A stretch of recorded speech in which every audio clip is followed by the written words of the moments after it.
Okay, so then after this powerful reminder, نبئ عبادي أني أنا الغفور الرحيم وأن عذابي هو العذاب الأليم. Tell them, my servants, but servants means something different than ibadi in Arabic anyway. Tell my creation that I am the most forgiving and merciful, but at the same time that my punishment is painful. It immediately takes us to the story وَنَبِّئْهُمْ عَنْ ضَيْفِ إِبْرَاهِيمَ, and tell them about this story, the story of Ibrahim, the Prophet Ibrahim alayhi salam, and his visitors. And his visitors who have a message to him, have a message to Ibrahim, and his visitors are sent to the people of Lot, to the Prophet Lot alayhi salam, Lut. Now, what's important here is that this story in itself carries in it a demonstrative example of both Allah's mercy and Allah's punishment. So they come, the visitors who are angels in the forms of human beings. They come to the Prophet Ibrahim alayhi salam, and he prepares a meal for them. And as the practice of people at that time, this is of course ancient times, as I'm sure you are aware, long before Jesus and even before Moses and so on. And the practice at that time in the Near Eastern region generally is that when visitors come, you offer them the best you have. And the best you have is that you slaughter some of your livestock and you prepare a meal for them, which is a meal that has a great value, and that's meat. They're not like us nowadays where they can consume meat whenever they want. Meat is a delicacy. It's something that is a fairly important offering, and it's rare, and it's something that they eat rarely. So Ibrahim, being the proper person that he is at the time, offers the visitors this meal, and he notices that they're not eating. They're not reaching out to eat at all. And he becomes alarmed and scared. Now, why does he become alarmed? He becomes alarmed because in ancient Near Eastern culture, if you have visitors and you offer them proper food and they don't eat, that means they have hostile intentions. If they eat, you can't eat someone's food. People back then had honor, not like us today. If you eat someone's food, you can't betray them. You can't stab them in the back. So the fact that they did not eat alarmed the Prophet Ibrahim. Now, notice here, when he becomes alarmed,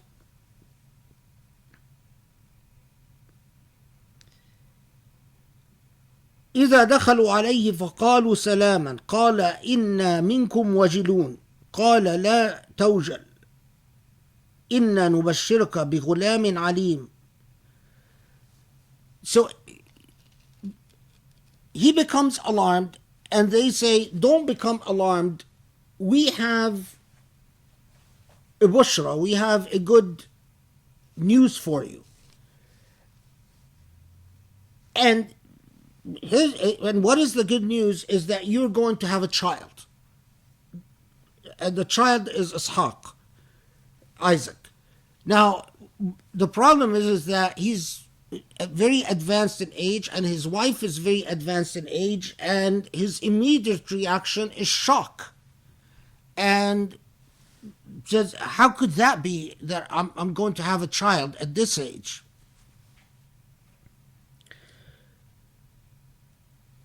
What an interesting sort of footnote here is to pause at Ibrahim's alayhi salam's alarm. He became alarmed at the visitors who did not eat because he did not have complete information.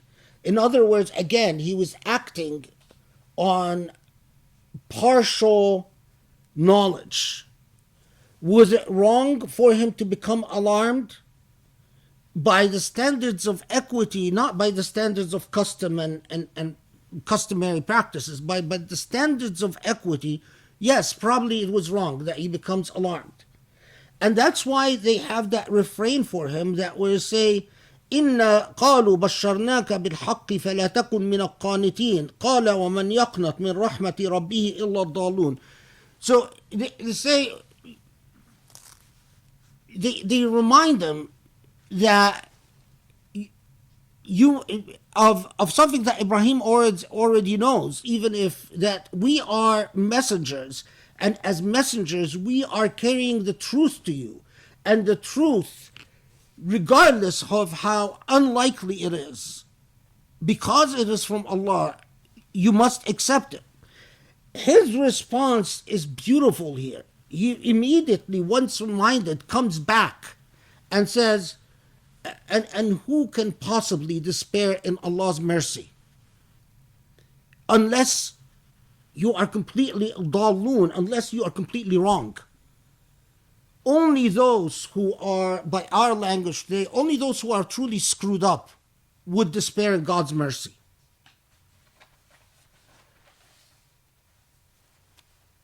That's an ethical flagpost for you. If you do not despair in God's mercy, never despair in God's mercy. It is not up to you to ever say, how can Allah possibly forgive me? Allah can possibly forgive you for anything. And not only that, but Allah, if you wish, can transform you from the realm of the demonic to the realm of the saintly. It is all contingent on your will, what you want. If you fail to make the transformation, don't be like shaitan and blame Allah for it. It's not Allah's fault. And it's not circumstances' fault. And it's not anyone's fault. It is, if you would have wanted it, Allah would have helped you to achieve it. وَمَنْ يَقْنَطْ مِنْ رَحْمَةِ رَبِّهِ إِلَّا الضَّالُّونَ. So, next, they tell the Prophet Ibrahim alayhi salam that we are now sent. Now, this is the mercy. We are now sent with the other portion, with the other part, Allah's punishment. And Allah's punishment is for قَوْمٌ مُجْرِمُونَ, or إِلَى قَوْمٍ مُجْرِمِينَ, that for a people who are truly iniquitous, truly criminal. And these are the people of Lot. And the message of punishment is that all of that, the people of Lot, that tribe of Lot, is doomed, except for Lot and his followers. And as we will see, Lot's wife.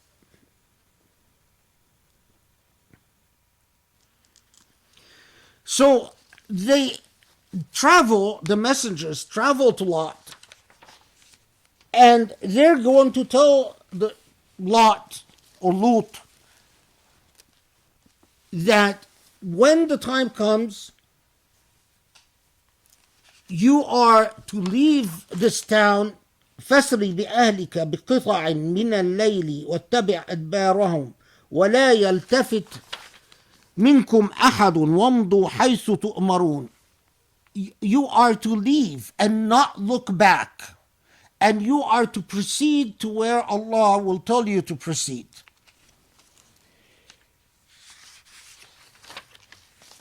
One of the things that always struck me on this verse is do not look back.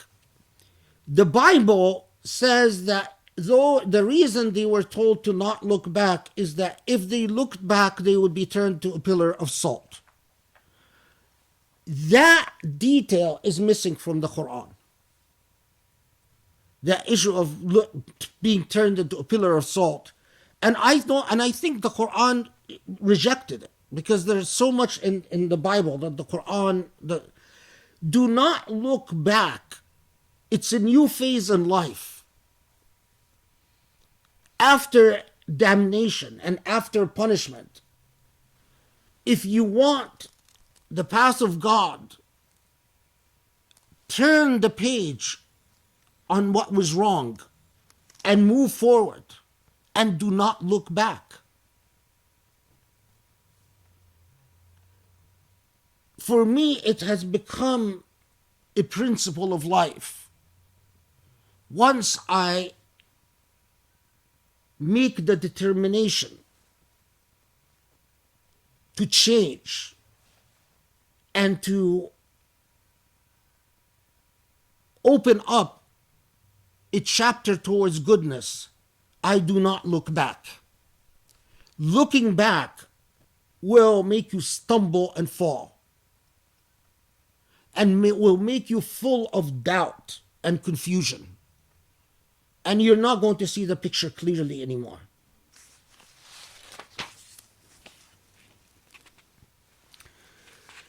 Okay, so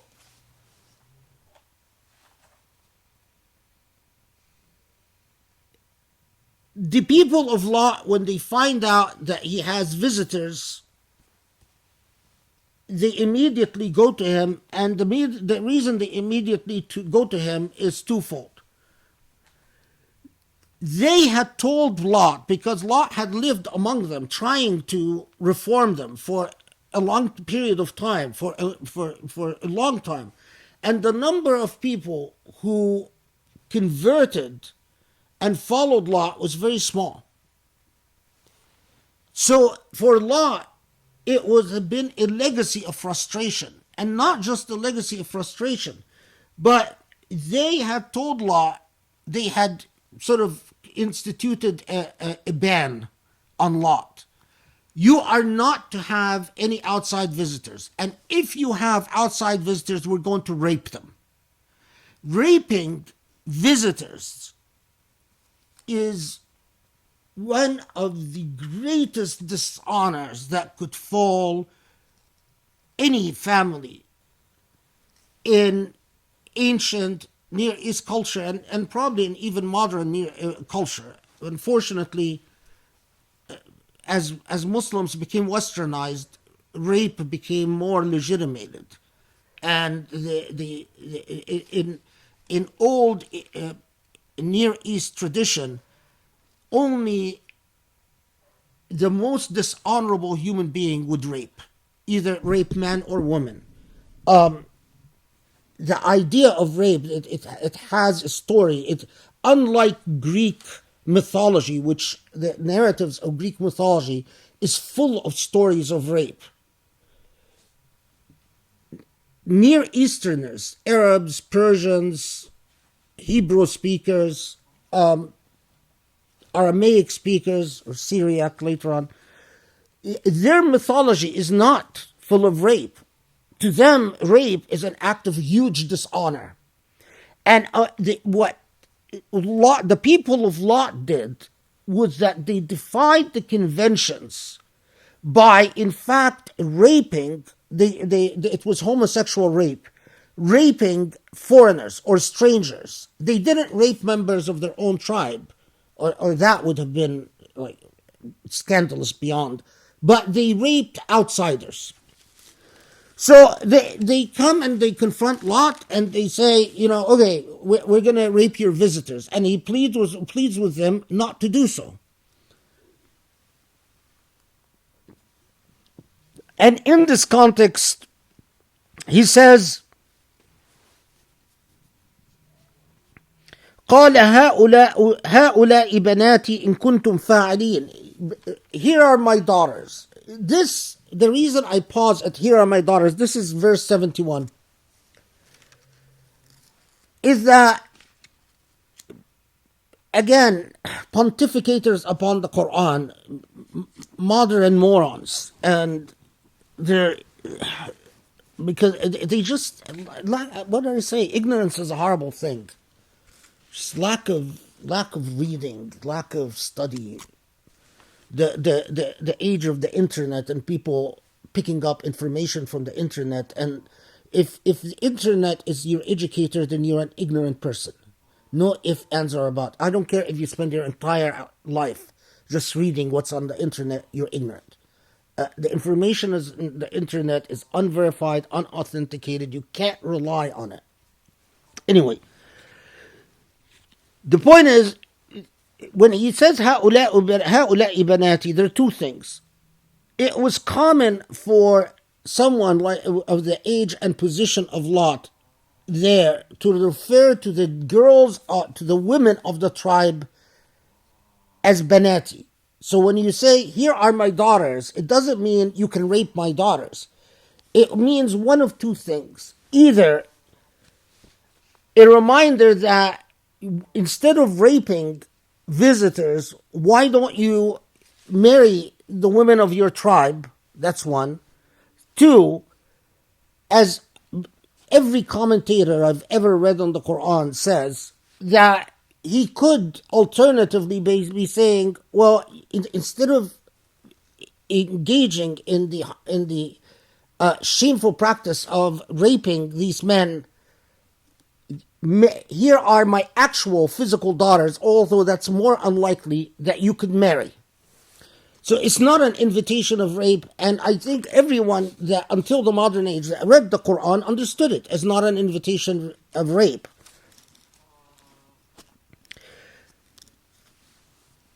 We are not told how that confrontation ends, either in Surah Al-Hijr or elsewhere. It's very unlikely that they actually raped angels. I mean, that would be... the confrontation must have been diffused somehow. Or we read in books on seer that they gave him a warning that either they leave by a certain time or they will come and rape them. And so they went away, and that's when they were all destroyed by the morning. So we know what's going to happen, and that is after these people leave, after the confrontation with a threat or whatever, by daybreak, they're all going to be destroyed, including Lot's wife, who remained obstinate in refusing to believe Lot or to accept his way. But the part that deserves pause here is 72.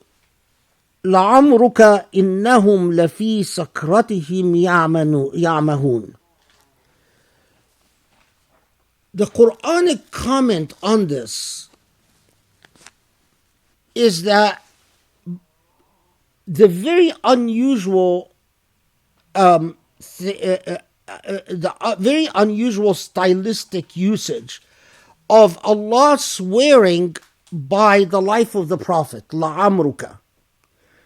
I'm not going to get into this, but in the commentaries there's a long debate as to how could God swear by the life of a human being, even if it is the Prophet Muhammad alayhi salatu wasalam. That's not what interests me. إِنَّهُمْ لَفِي سَكْرَتِهِمْ يَعْمَهُونَ. This is, as I said, 72. I will see how he translates it. By thy life they wandered confused in their drunkenness. It's not exactly they wandered confused in their drunkenness. it is by your life, they live confused in their drunkenness. When you live a life of inequity and lack of principle and egotistical self-fulfillment and tajzi'ah, the people of law refuse to see morality as what it is and ethics for what it is. It is as if you truly live not just confused, but your confusion is as if you're drunk.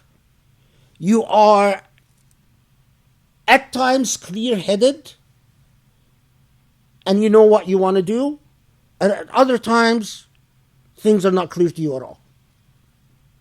You know, it depends on your mood. And your mood depends on things that happen in your life. Someone talks to you in a certain way on a certain day and you feel good and things are clear. Then another day someone says something, triggers you in a certain way, and you're in a bad mood and things are not clear anymore. What is that if not drunkenness?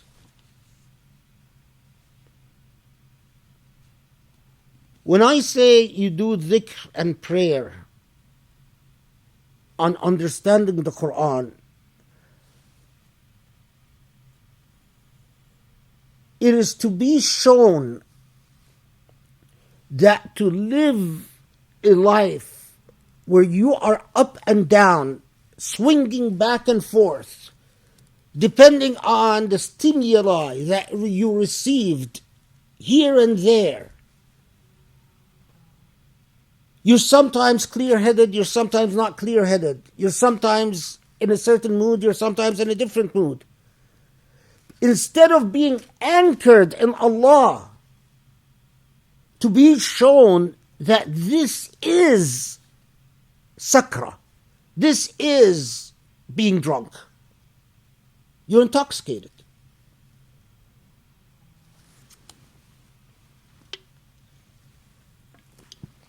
That's why then Allah says, وَإِنَّهَا لَبِسَبِيلٍ مُقِيمٍ إِنَّ فِي ذَلِكَ لَآيَاتًا لِلْمُؤْمِنِينَ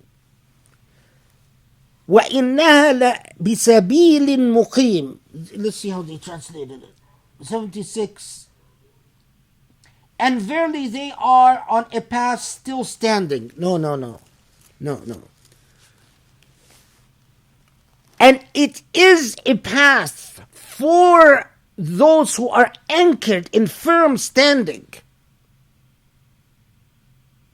So, juxtaposed to the intoxicated, to the drunk, to the confused, are those who are anchored on a sure path. And that is why this is a message for al-mu'mineen. This is why this is a message for the believers. Allah is saying, and with me, you are anchored. You drift away. The closer you get to the demonic, the more you swing back and forth. In mood swings, in confusion, in up and down, in, whatever. Now, having told you this, the Quran moves on to tell the Prophet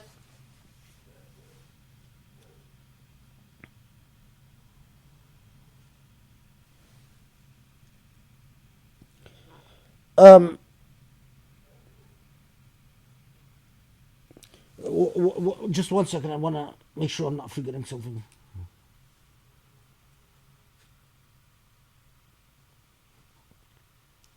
Yeah, okay. So then it moves on to tell the Prophet about Ashab al-Aika. Ashab al-Aika, most commentators said that this is a reference to the people, to the tribe of Shu'aib. That, like the people of Lot, the reason they are called Ashab al-Aika is that reportedly the people of Shu'aib had luscious, they had great plantations. They were very adept at farming. And they lived in an agriculturally developed region that was completely destroyed and ruined because of their own injustice. Now, that it is quite possible that it is a reference to the people of Shu'aib, but then it begs the question: why does the Quran, especially that we know that it talked about the people of Yunus, the people of Hud, the people of Yusuf, in the revelation that came just before Surah Al-Hijr, in the surah before Surah Al-Hijr, then it comes and in Surah Al-Hijr it talks about people of Lut, and then it refers to Ashab al-Aika without naming Qawm Shu'aib.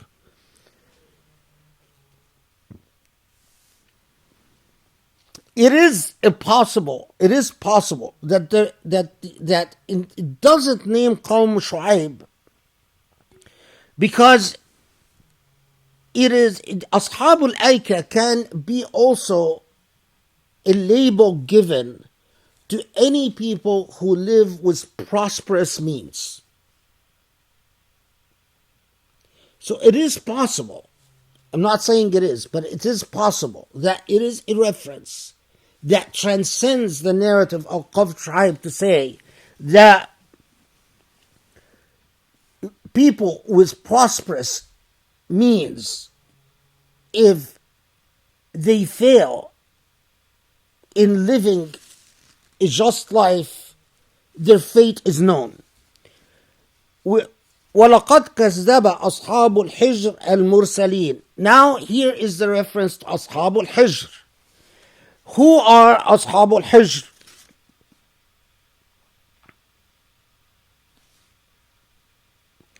And Ashab al-Hijr is normally taken to refer to the people of Thamud, who, like the people of Shu'aib and like the people of Lut, were also destroyed. But it brings us back then, here is where that word Hijr comes from and where the title of the surah comes from. When it talks, Ashab al-Hijr, Al-Hijr is a valley. Did the people of Thamud live in a valley, as the reports say that it was a valley that existed somewhere between Medina and Syria, Sham? The historical record is very complicated. We can't verify that. But it begs the question, why the reference to the people of the valley? And why does this surah get its name, the Hijr, from that simple reference, وَلَقَدْ كَذَّبَ أَصْحَابُ الْحِجْرِ الْمُرْسَلِينَ. The people of Hijr who disbelieved and so on.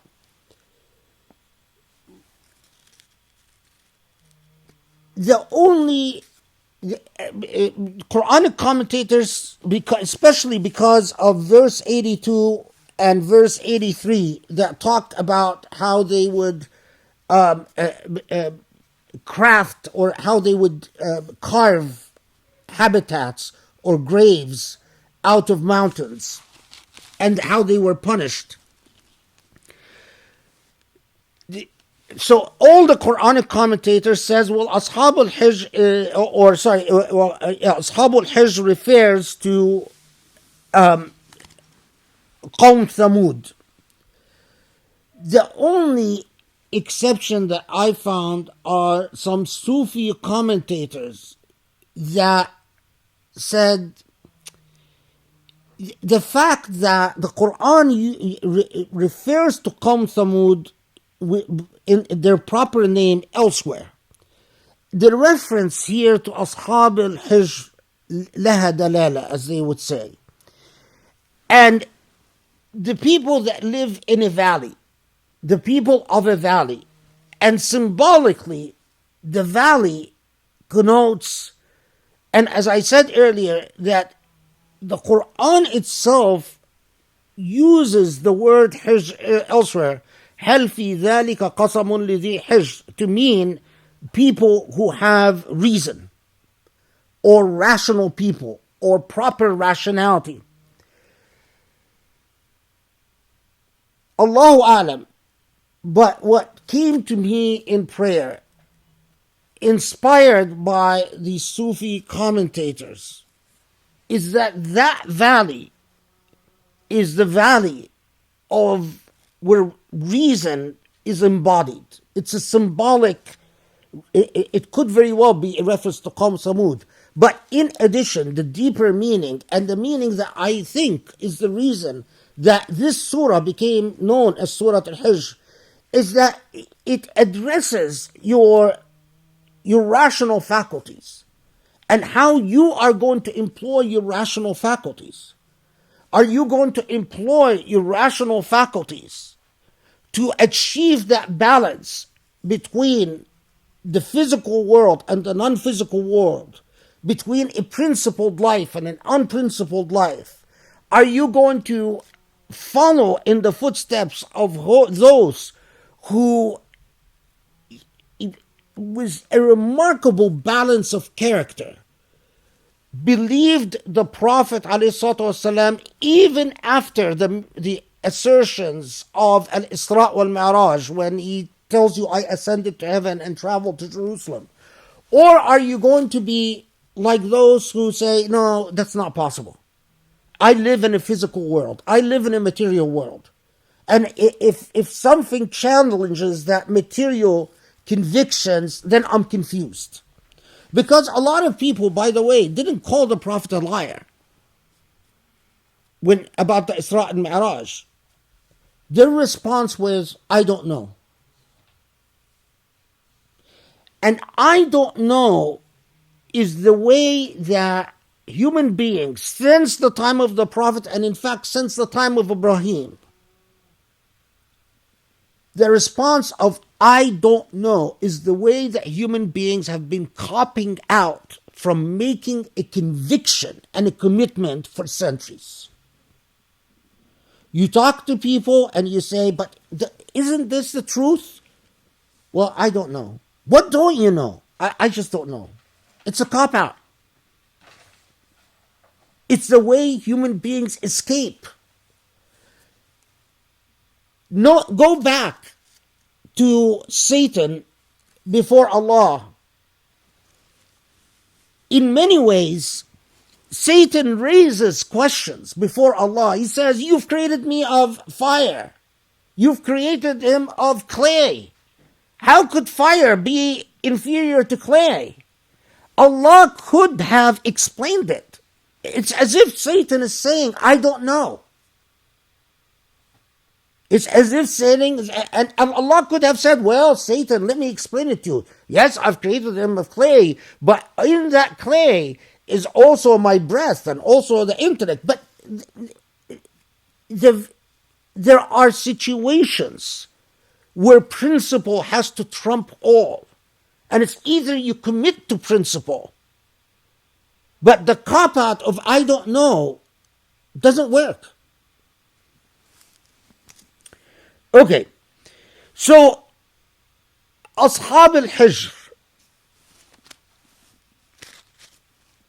the people of Thamud, the people of the valley, the people of the intellect, when they fail to follow the path, their fate is doom. Okay. After taking the Prophet ﷺ through this journey, the journey of creation, the journey of nature, the journey of the journey of nature, the journey of creation, the tension at point of creation between truth and falsehood, the journey of earlier prophets and their struggles, which the Quran has already consoled the Prophet about in the revelations between Isra and Al-Hijr, in Surah Hud, Yunus, and Yusuf, comes this remarkable pronouncement at the core and the heart of Surah Al-Hijr. وَمَا خَلَقْنَا السَّمَاوَاتِ وَالْأَرْضَ وَمَا بَيْنَهُمَا إِلَّا بِالْحَقِّ وَإِنَّ السَّاعَةَ لَآتِيَةٌ فَاصْفَحِ الصَّفْحَ الجَّمِيلَ. You know what? Here's the bottom line. This creation, when Allah says, وَمَا بَيْنَهُمَا إِلَّا بِالْحَقِّ, I've only created the heavens and the earth, this creation. This is verse 85. And we did not create the heavens and the earth and whatsoever is between them save in truth. إِلَّا بِالْحَقِّ. What does that mean? Haqq is righteously, truthfully. Allah is not obligated to anyone. And if Allah is not obligated to anyone, Allah owes no one anything. So when Allah says, I've created this creation with haqq, meaning purposefully, the very fact that I am the creator is what gives creation its purpose and meaning. And that is why then Allah says, وَإِنَّ السَّاعَةَ لَآتِيَةٌ. The hour is coming. The fact that the hour is coming is what gives the haqq, is what creates meaning. Because if you were created, and here let me put just a little bit of context. In the Old Testament, the Torah doesn't speak about the hereafter. The reward for obeying Allah in the Torah is that Allah would reward you on this earth. The Torah hardly mentions the hereafter. And so for especially the Karaite Jews, who were the Jews that lived in Medina, although remember, now this is a Meccan revelation, so we haven't yet interacted with Jews at all. But the Arabs were aware of the Jewish tradition, and the Jewish tradition said that whether you do good or bad, the reward is in this earth. The Christian tradition came and said, by the time the Prophet ﷺ comes to be, the Christian tradition said that Jesus suffered for your sins, and accepting Jesus saves you. And that is the primary and main thing. The Quran came and challenged both. It challenged the Jewish perspective by saying, no, reward on this earth would not make life meaningful. In order for this life to have haqq, to have truth, there has to be accountability, and the accountability has to be thorough and complete. And it's not going to happen on this earth, because we all know from lived experiences, people die unjustly and suffer unjustly all the time. And it is not true that the chosen people are, the Torah itself talks about the suffering of the chosen people. So there's a contradiction there that's never resolved. And the assumption of the Torah is that, well, Allah didn't reward you on this earth because you weren't truly pious and truly with Allah. is an empirical claim that is hard to verify. But that's why in the Torah, constantly it tells you about prophets sinning and erring to justify the suffering of the prophets. So, every prophet in the Torah commits major sins, huge sins. And then that justifies their suffering. Well, the Quran took us out of that perspective. And it also took us out of perspective of someone suffering for the sins of another, which Christianity insisted on, and said, no, justice means you are accountable for your behavior and your actions, and only your behavior and your actions.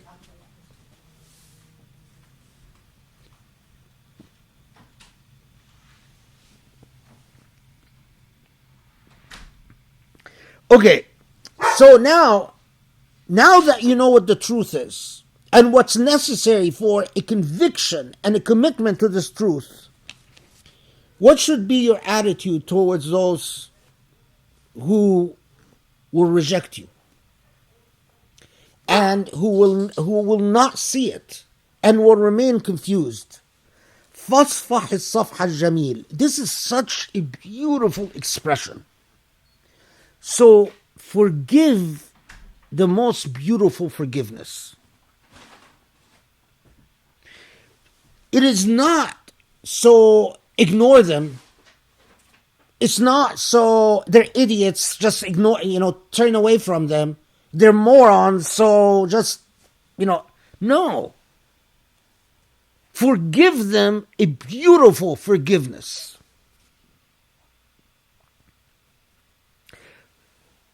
People, if only I can, Allah help me. This is a time when the kuffar of Mecca have tortured Muslims, have abused Muslims, have instituted an economic boycott that starved Muslims, and actually the economic boycott has not been instituted yet, but have no doubt made Muslims suffer and insulted and humiliated the Prophet time and time and time. And when the Prophet ﷺ said, I ascended to heaven and went to Jerusalem, they mocked him, they sneered at him, they laughed at him. So then the Quran is coming and telling the Prophet and his followers, here are the facts of life. Here's the truth. Your attitude should not be one of resentment or anger, but beautiful forgiveness. Now I'll tell you why beautiful forgiveness.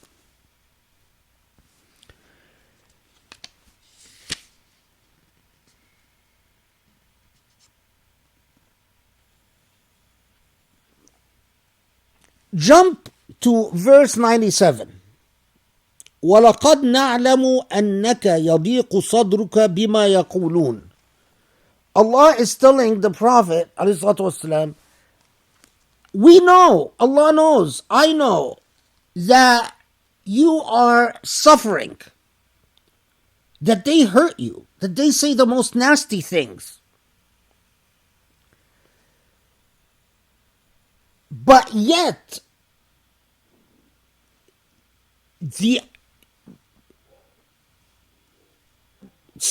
when the permission to fight is given, and it's in the context of people that have carried arms against you, that's one thing. But even when you are waging war, the difference between a war waged from an Islamic theological perspective and a war waged from a non-Islamic theological perspective is, in Islam, there's no place for hate. You'll defend yourself because you need to defend yourself. When Palestinians defend themselves against Israeli aggression, I don't get upset, and I don't believe that Palestinians should turn the other side of the face and allow Israelis to slap them on the other side of the face. The lands have been stolen, and they have a right to resist. And anyone that says otherwise is wrong. But defending yourself, that's why the Quran insists again and again, do not let the injustice of others lead you into injustice. Do not let the inequity of others lead you into inequity. In other words, you do what you need to do to achieve justice, but at all circumstances, you fight bigotry, you fight hate, you fight racism, you fight sexism, you fight prejudice and bigotry. Was this transformative? Absolutely. Remember that if it wasn't for the character of Muslims, Islam would have never spread. If the Arabs and non-Arabs of that region had found Muslims angry and vindictive, Islam would have died, like so many other military campaigns died in history that didn't offer a cultural or civilizational ethic. The ethic that Muslims came with was a paradigm shift. It was a complete paradigm shift. We don't hate you. We don't hate you. We know you hate us, but we don't hate you. فاصفح الصفح الجميل. Now, pray. If you were with me, I would have said, let's do dhikr and prayer on what as-safh al-jameel, what does beautiful forgiveness mean? How do you beautifully forgive? Because you can't understand what that means unless you pray on it. No amount, there's no lexicon, there's no dictionary that's going to educate you on what beautiful forgiveness is. But prayer will. Allah will. Now,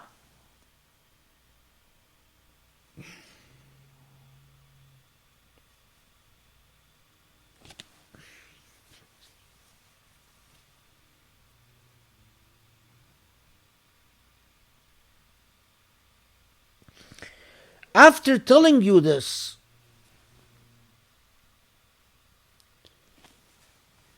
it brings back the Prophet ﷺ and says,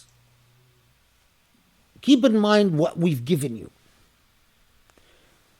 Remember how this surah started with the Quran. وَلَقَدْ أَيْتَيْنَاكَ السَّبْعَ الْمَثَانِي وَالْقُرْآنَ الْعَظِيمِ. What are سبع المثاني? We don't need to get into the debates and the tradition, but most said that this is a reference to the Fatiha. 7 verses, and al-mathani means that you repeat all the time. And the great Quran, when I prayed on Surah 87, this is how I realized, because some of you have asked me, well, how did you know that the Fatiha is the key to the entire Quran? And it is this. This is how I knew. When I prayed on it, and when Allah tells the Prophet ﷺ, we've given you the Fatiha that you are going to repeat often, and the reports are crazy as to how often the Prophet ﷺ used to read the Fatiha. And there was a famous Sufi woman in Andalus whose entire tariqah was founded on the Fatiha. It's a fascinating tariqah. Anyway, they believe that the Fatiha told you everything you need to know about anything. Anyway, that relationship between I gave you the Sab' al-Mathani, the Fatiha, and the Quran is a relationship of a key and lock. At least that's what my ibadah led me to. Now, next, it moves to, and speaking to the Prophet ﷺ, in verse 88, it says, strain not your eyes towards the enjoyments we have bestowed upon certain classes of them, and grieve not for them, and lower thy wing unto the believers. Okay, that's acceptable. ولا تمدن عينك إلى ما متعنا به أزواجا منهم ولا تحزن عليهم واخفض جناحك للمؤمنين. Do not covet what people have. And some, again, ignorant modern Muslims look at this verse and they see the word azwaj and they think it's talking about married people. Maghrib or okay. Yeah, we need to. Don't, it's not that it has nothing to do with married people. I mean, I was shocked in when I heard once in a Quranic tafsir in a masjid, an engineer or something was commenting on this stuff, and then he said, "Oh, don't desire what married couple have." Ya Allah. Well, do not. When it says "do not extend your gaze," that's an idiom. That's an idiomatic expression meaning do not look, do not even desire what others have. Now, that refrain of "do not desire what others have" is a refrain to the Prophet ﷺ and to the early Muslims against materialism. You are going to look around and you're going to see a lot of rich people and you're going to see people enjoying things. You know, expensive horses back then and expensive camels were like, buying car brands.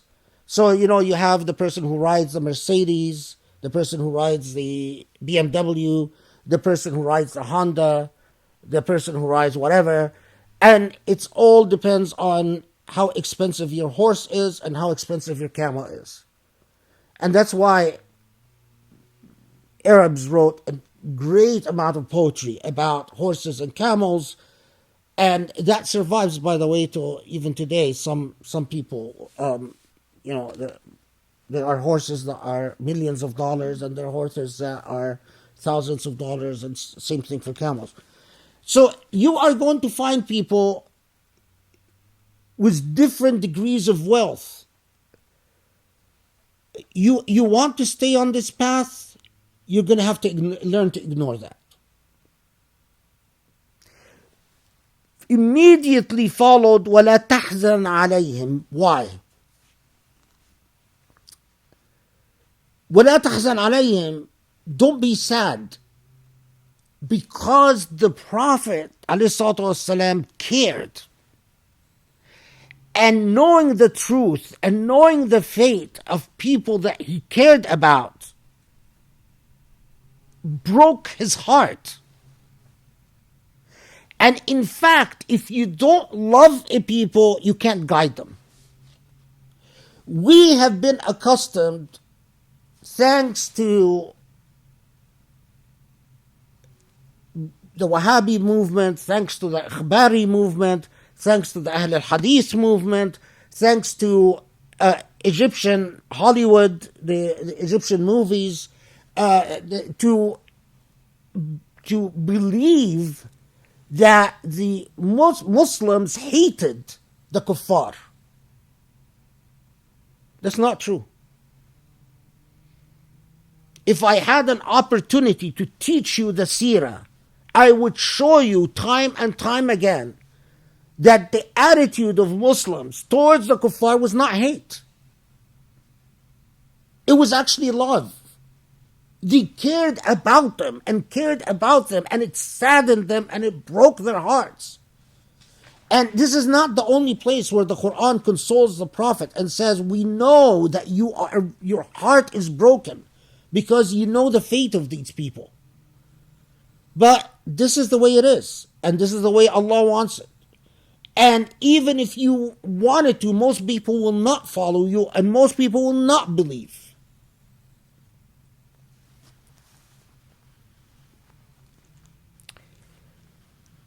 And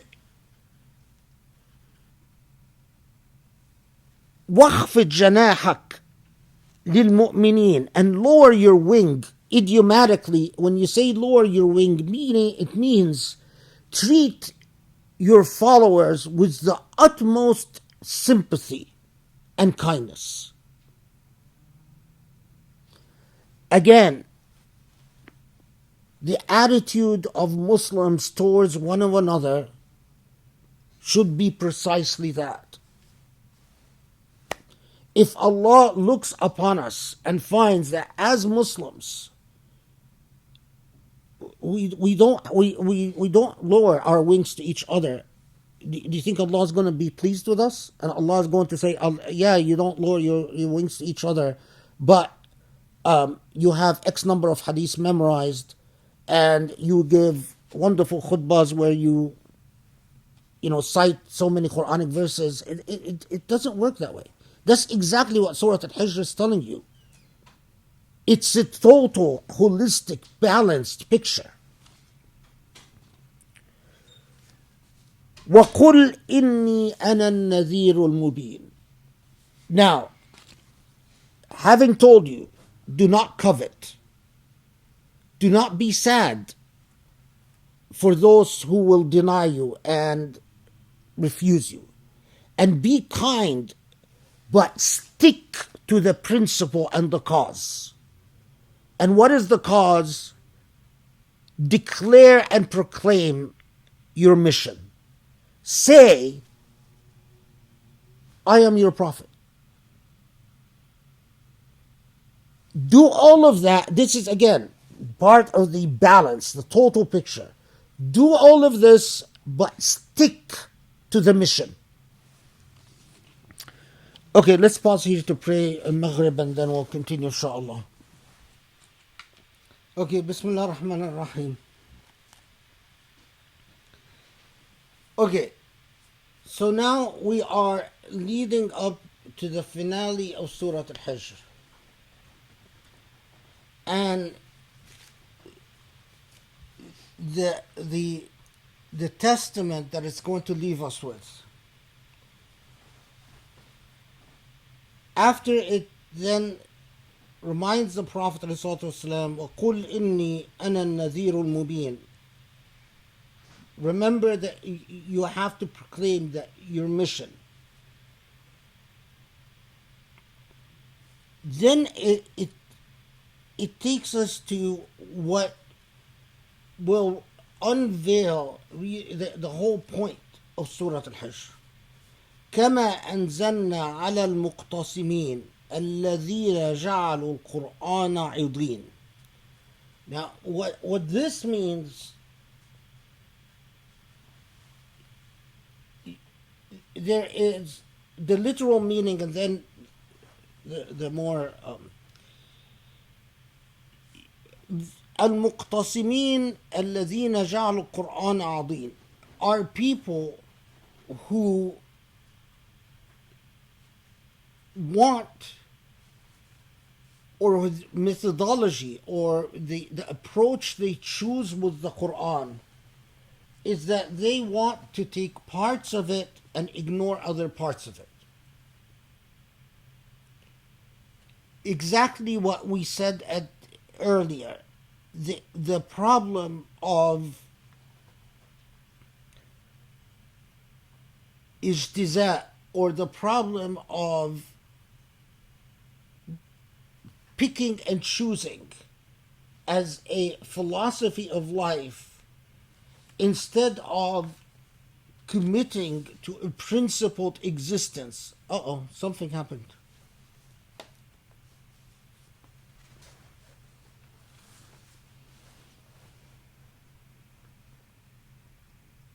Double attack. Seriously.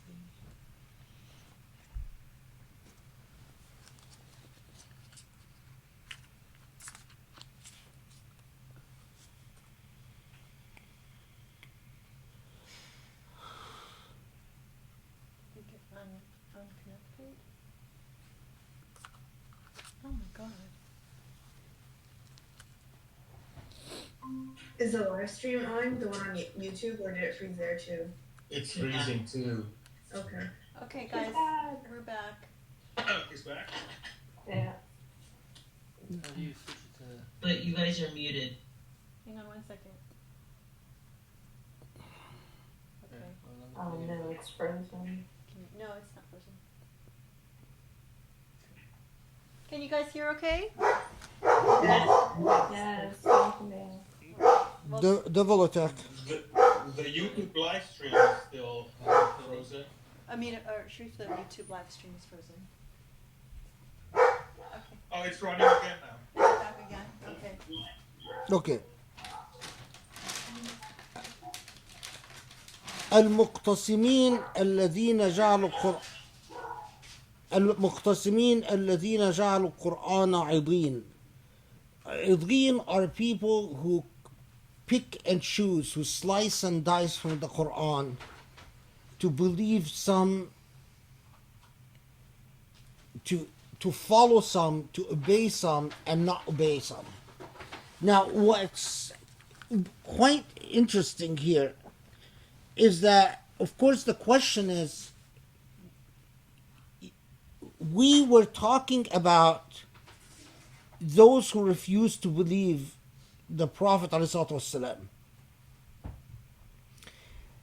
When it then tells us about al-muqtasimin alladhina ja'alu Qur'an adhim, there are reports, just so you know, that the occasion for these ayat were a group of people in Mecca, so that, which was it? I think, yeah, but 16 people or so who were led by Al-Walid bin Mughira and Utbah and Shayba and others like that, who were sworn enemies of the Prophet ﷺ. And there are these reports that say that Al-Muqtasimin were talking about this group of people. However, there is a problem with these reports, and the problem is the group of Al-Walid bin Mughira and Utbah and Shayba were kuffar. They didn't believe some of the Quran and deny some of the Quran. They didn't slice and dice the Quran. They were simply unbelievers. And in fact, not only were they unbelievers, but later on, they fought in the Battle of Uhud. Fought in the Battle of Badr, and some of them were eventually killed in the Battle of Badr fighting Muslims. So that doesn't fit. And it's not me who says this, but other Quranic commentators said this long centuries before me, that in fact what it talks about are groups of people who commitment to this message was not total and complete, but wavering and confused. And that makes sense when you again think about the impact of the Isra and Mi'raj, when the Prophet ﷺ says that he ascended to heaven and Jerusalem. There were some who said, well, we believe him except for this part. Well, that's not going to work. For beyond the moment of the Prophet ﷺ, what the الَّذِينَ جَعَلُوا الْقُرْآنَ عِضِينَ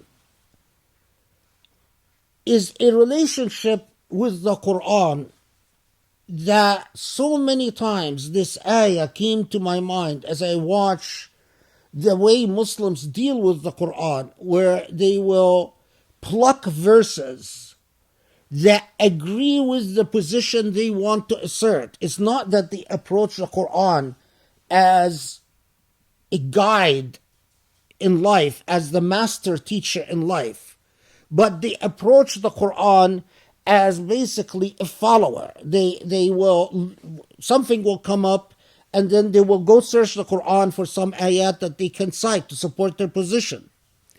That's المقتسمين الذين جعلوا القرآن عظيم. Or being a Muslim who wants to follow the Quran, but your face is wishy-washy. It comes and goes. You're at times clear-headed, at times you're confused, as we talked about. That's precisely what Surah Al-Hijr is about. You take the entire journey of Surah Al-Hijr, that's what it's talking about.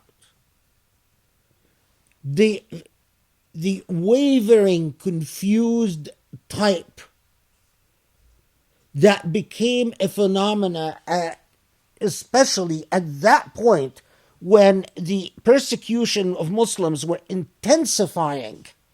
That is what's testing the faith of so many of the followers of Muhammad.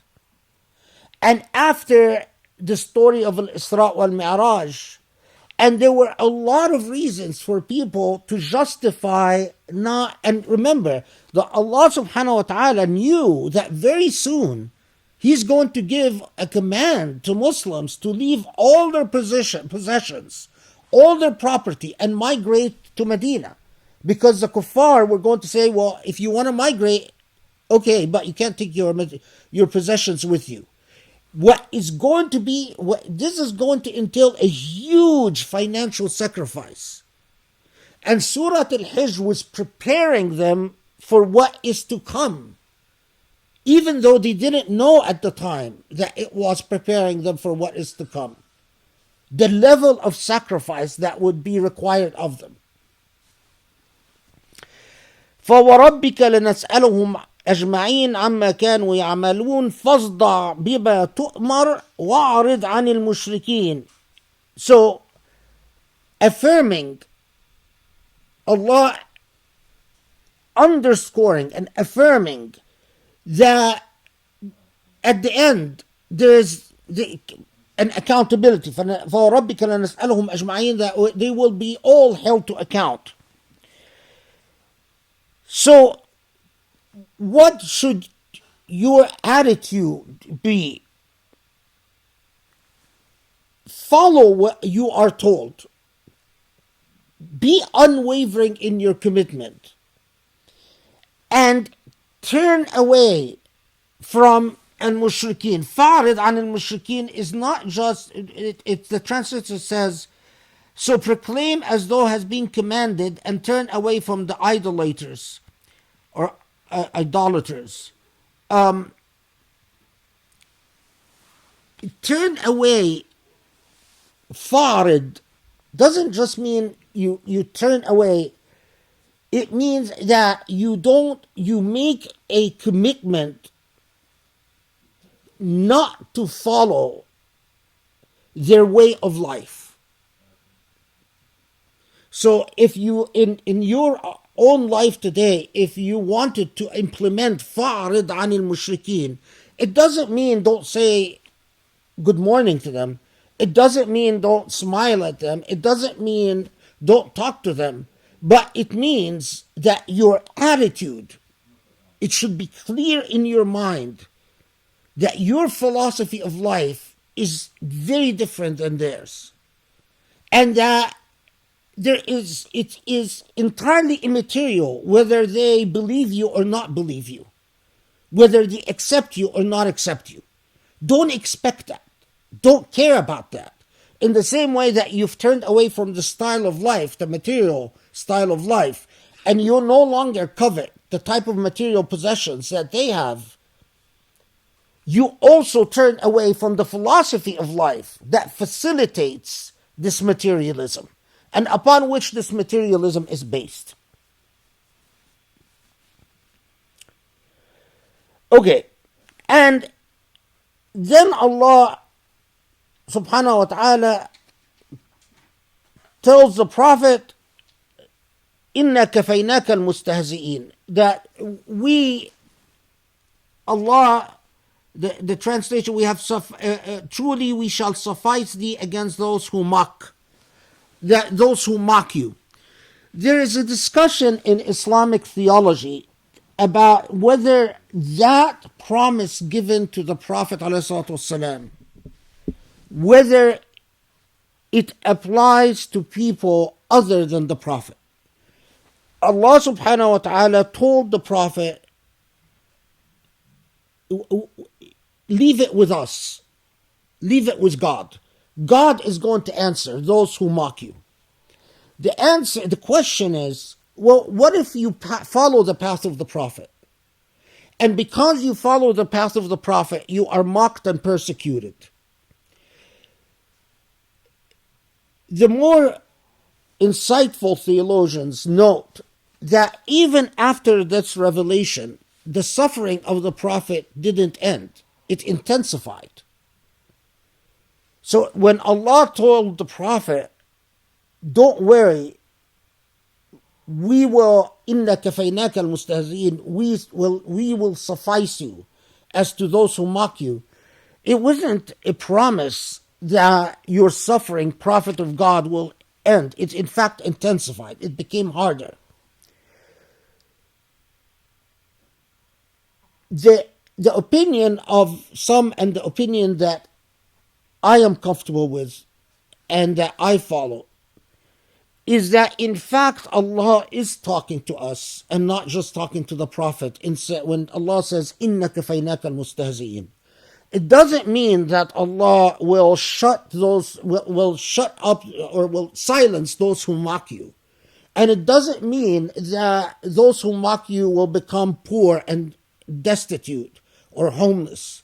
It doesn't mean that they will go to prison and you will be...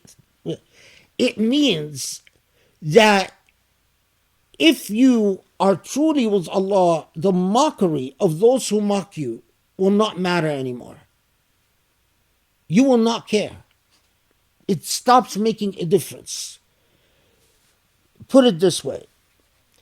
The medicine, it's as if Allah is giving you a medicine. Allah could give you superficial medicine by physically defeating those who mock you. But that's yielding to the logic of materialism. Or Allah could come and give you the medicine in your soul so that your soul is tranquil and at peace, even when those who mock you mock you. Which would you rather have? In the way of God is the way of the soul. What happens in the hereafter is going to be justice. So rest assured, if their mockery was unjust, and if their persecution is unjust, they're going to be a settlement of accounts. But on this earth, the promise of Allah is tranquility in the heart and peace in the heart.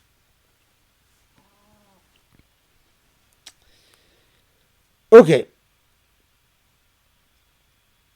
For Allah knows that it hurts you. What they say about you hurts you. Now, the finale. فَسَبِّحْ بِحَمْدِ رَبِّكَ وَكُنْ مِنَ السَّاجِدِينَ وَاعْبُدْ رَبَّكَ حَتَّى يَأْتِيَكَ الْيَقِينَ. We pause here.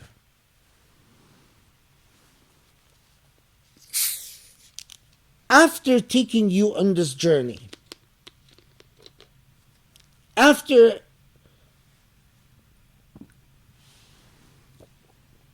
telling you Alif Lam Ra, this is the code that Allah reveals, and as I said, it's a big topic, and whether it's part of the language of jinn and this whole thing. And then telling you that this Quran holds the truth, and taking you through the journey for why some people are confused, and not just confused, but committed to confusion, and that the people who are committed to confusion are often unable to commit to the Quran in total as a way of life, but rather they pick and choose in the Quran. They follow some, they don't follow some. They're sometimes clear-headed, they're sometimes not clear-headed. And then it takes you through why are things so clear, black, and precise when it comes to Allah's sovereignty and Allah as the inheritor of all. Because this entire creation would not have any sense or any meaning without that Allah, without that inheritor, and without that Lord over creation. And without there being accountability and consequences to what people do. Because without consequences, then there's no meaning. And taking you through the journey of the struggles and the difficulties that those who commit to principle go through, and the inevitable legacy of that. In these last two ayat, these last two verses, so Allah, what is the path then? Allah, what do I do? How do I become that way? How do I become among those who are not confused, those who are clear-headed, those who have a firm commitment and a clear vision of the path? And the answer comes, فَسَبِّحْ بِحَمْدِ رَبِّكَ وَكُنْ مِنَ السَّاجِدِينَ. Supplicate. سبحانك اللهم وبحمدك. That's سبح بحمد ربك. سبحانك اللهم وبحمدك. سبحانك اللهم وبحمدك. Supplicate. ذكر. وكن من الساجدين. And sujood. وَاعْبُدْ رَبَّكَ حَتَّى يَأْتِيَكَ الْيَقِينَ. And worship your Lord until certitude comes to you. Is it that simple? Are you saying that the more I worship, the more all of this is going to fit right into place? The more I do dhikr, the more I do sujood, the more I worship, the more I talk to God, the more this entire thing, this certitude and this peace and this lack of confusion will come? And the answer is absolutely yes. This is precisely why, if you look at the seerah, after the Isra and after Surah Al-Hijr, I told you that there was a group of young people that would meet to study the Quran, and they came to the conclusion that staring at the sky is haram, and that Surah Al-Hijr, said, stop this nonsense. We saw a new transformation for the movement of the Qur'an, meaning what? The birth of an Ahl Safwa, by the way, as well. A group of people that formed who became thoroughly committed to long hours. I mean, they were unable to match what the Prophet ﷺ and his Ahlul Bayt were able to do in the long hours of prayer. But Muslims at that point realized that there is no path forward without dhikr and sujood and ibadah. This is not just about an intellectual project. This is not about intellectualism and pontification and speculations.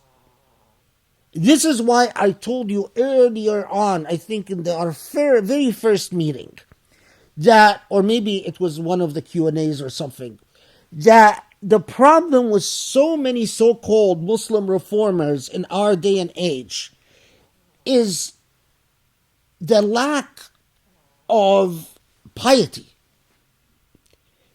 If you have the most wonderful ideas about new hermeneutics and new epistemology and all of that, fancy stuff, and you have all the academic qualifications, but fundamentally, you do not exude piety, you do not educate people on piety, I have no use for you. Because bright ideas and brilliant ideas don't have to come from a Muslim. What I want from a Muslim is both brilliant ideas, but brilliant ideas anchored in a set of spiritual commitments that look to Allah as the sovereign and the guide. This is, by the way, the Egyptian TV stations these days are full of, Sisi, the tyrant, insane fascist tyrant, has proclaimed that he wants a new enlightened Islam. And of course, because the tyrant wants a new enlightened Islam, Egyptian TV now is full of so-called at-tanwiriyun, the enlightened movement, of all these Muslims who show up on TV and they start talking about a new understanding of Sirah, a new understanding of the Quran, a new this. But the remarkable thing when you watch all of them is that none of them talk about piety or any type of sincere and warm and loving relationship with Allah. And that's why all of their ideas, as far as I'm concerned, can go in the trash bin, in the trash bin. But let's go back to Surah Al-Hijr. Surah Al-Hijr was very important for me in teaching me the critical, absolute necessity of balance and being systematic and consistent in my convictions. If I didn't want to go back and forth like a seesaw, then the only path is to draw closer to Allah. The further away from Allah, the more confused I am. And the closer to Allah, the more stable I am. But being closer to Allah required a set of systematic and consistent and holistic commitments that are summed up in not picking and choosing with the Quran, but understanding the Quran as a total whole, the entire moral message of the Quran. In closing, let me just tell you, among the things, beautiful things that are often recounted with Surah Al-Hijr, Imam Al-Hasan radiallahu anh used to say in reciting Surah Al-Hijr, ما أطال عبد الأمل إلا أساء العمل, that among the things that he learned from Surah Al-Hijr, that no one who lives wishfully, who just is engaged in wishful thinking, the inevitable result is that their deeds will not be good. If you take Allah for granted, it's just a matter of time before your deeds reflect that fact. Anas radiallahu anh reported that the Prophet ﷺ said, among the things that have always resonated with me, this hadith, أربعة من الشقاء جمود العين وقساوة القلب وطول الأمل والحرص على الدنيا. There are four things that will lead you astray and will be the cause of misery. A hard eye. Hard eye means eye that doesn't tear. You haven't taught yourself to cry because of your relationship with Allah. Some people, they might cry because they lost a loved one or they lost a job, but not when it comes to Allah. And that's a moral failure. جمود العين وقساوة القلب, and a hard heart, a heart that wants to feel proud that it doesn't feel and it doesn't hurt. No, your heart has to be soft.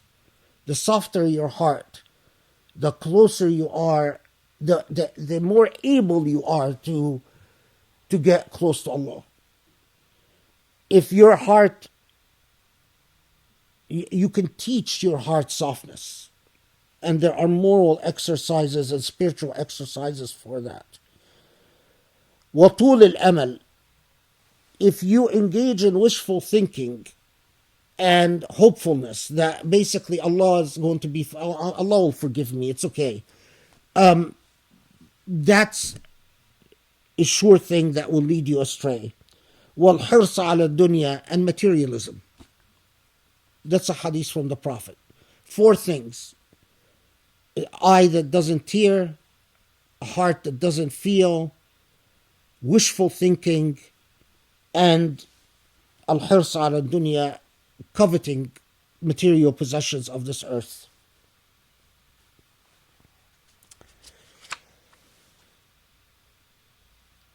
Okay, alhamdulillah rabbil alameen. That's Surah Al-Hijr. My 2 minutes that you can cut and paste.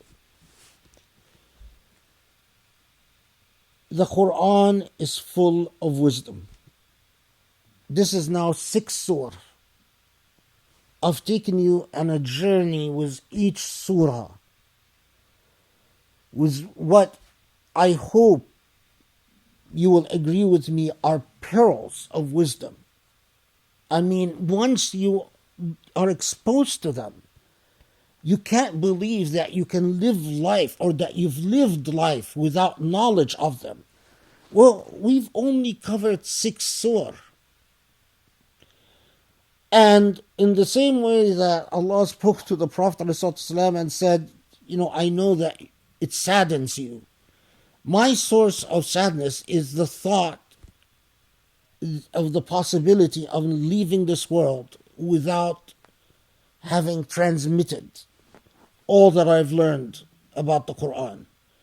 Because you have not seen anything yet.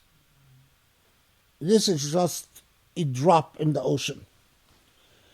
And if I had my way, I wouldn't allow anyone to teach the Quran unless they've truly mastered it.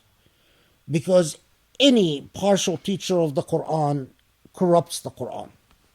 Unintentionally, but they still corrupt the Quran. And we don't have qualified teachers of the Quran. I mean, if you count the qualified teachers of the Quran around the world, a handful. And then we wonder why we are in the state we're in.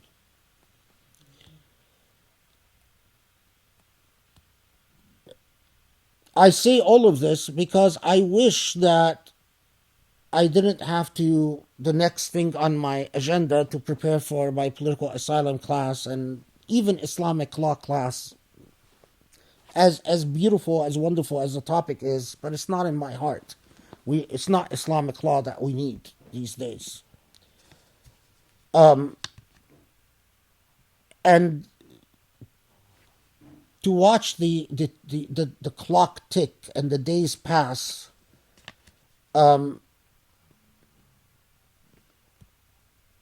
يفعل الله ما يشاء والحمد لله على كل حال. Okay. Okay, so Sharif gets the first question. I'm going to ask the first question. Sharif is asking the first question, everyone. He decided. Okay, so the last, this is about the last verse, when you said that, is it really that simple, of the subhanaka, the prostration and the and ibadah? And I know that in the beginning of the halaqah you said that this is separate from the old tafsir, but it was relevant for me because the thing that I thought of was when you talk about the word ibadah in the Fatiha halaqas, and you talk about it how it's commonly just assumed to mean physical worship, and in the same section you talk about how it can actually become something that devolves people and corrupts people if they're doing doing unethical behaviors and hurting people and but then just praying and praying, it can actually act as like a weight Yeah. that sinks them. So, I mean, when we're talking about ibadah here, are we just talking about the physical worship, or are we also talking about ibadah in the sense of doing good works, which was a connotation that you brought to in the Fatiha halaqas? Yeah, that's a good question. Notice the progression of the instructions here. فَسَبِّحْ بِحَمْدِ رَبِّكَ ذِكْر وَكُنْ مِنَ السَّاجِدِينَ, actual physical sujood. And then the broader meaning, وَعْبُدْ رَبَّكَ حَتَّى يَأْتِيَكَ الْيَقِينَ. Now, if ibadah here was simply dhikr and sujood, that would be redundant.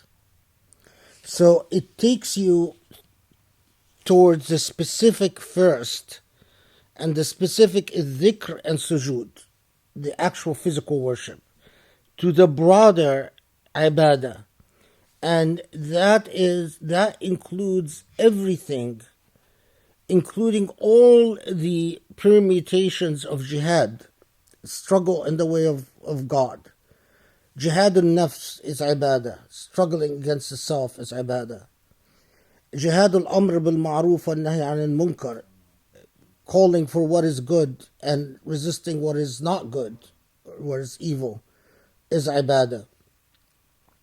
Doing good deeds is ibadah, like feeding the poor, taking care of the orphan, the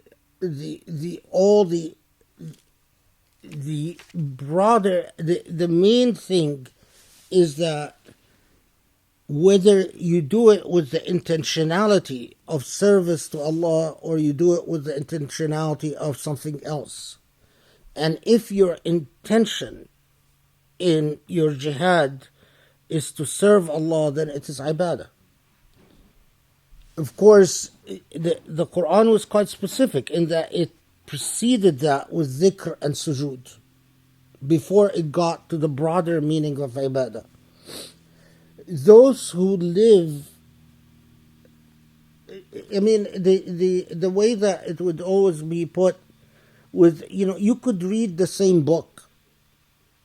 Let's say you decide to read a book, and you could read exactly the same book, but you could either read the book with an intention that I want to learn so that my ibadah, my path to Allah is, so I can pursue my path to Allah. Or you could read the book because the book is fun to read, or because you want to learn something, or because you want a degree. The act is the same. It's the intentionality that determines the nature of that act. And same thing even with performing a profession. If you are in your profession, you are fully cognizant of service to Allah in your profession, then that could count as ibadah. But if you are doing it for other reasons like promotion, financial gain, then that's not ibadah. Okay.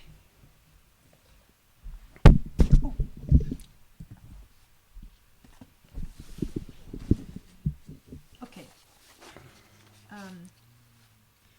You shared with us how this surah led you to Al-Fatiha being the key. Would you please share the process by which you came to realize that dhikr was also part of the methodology as you now engage in that dhikr? Oh, this was not on. Huh? Sorry, the microphone was not on. Oh. Okay, sorry about that. You shared with us how this surah led you to Al-Fatiha being the key. Would you please share the process by which you came to realize that dhikr was also part of the methodology as you now engage in that dhikr? Realizing that the Fatiha was the key needed a realization, needed study, because it's not intuitively something that you're trained with, and not something that you're taught. there is, I mean, I was aware of some of the Sufi tariqas and that had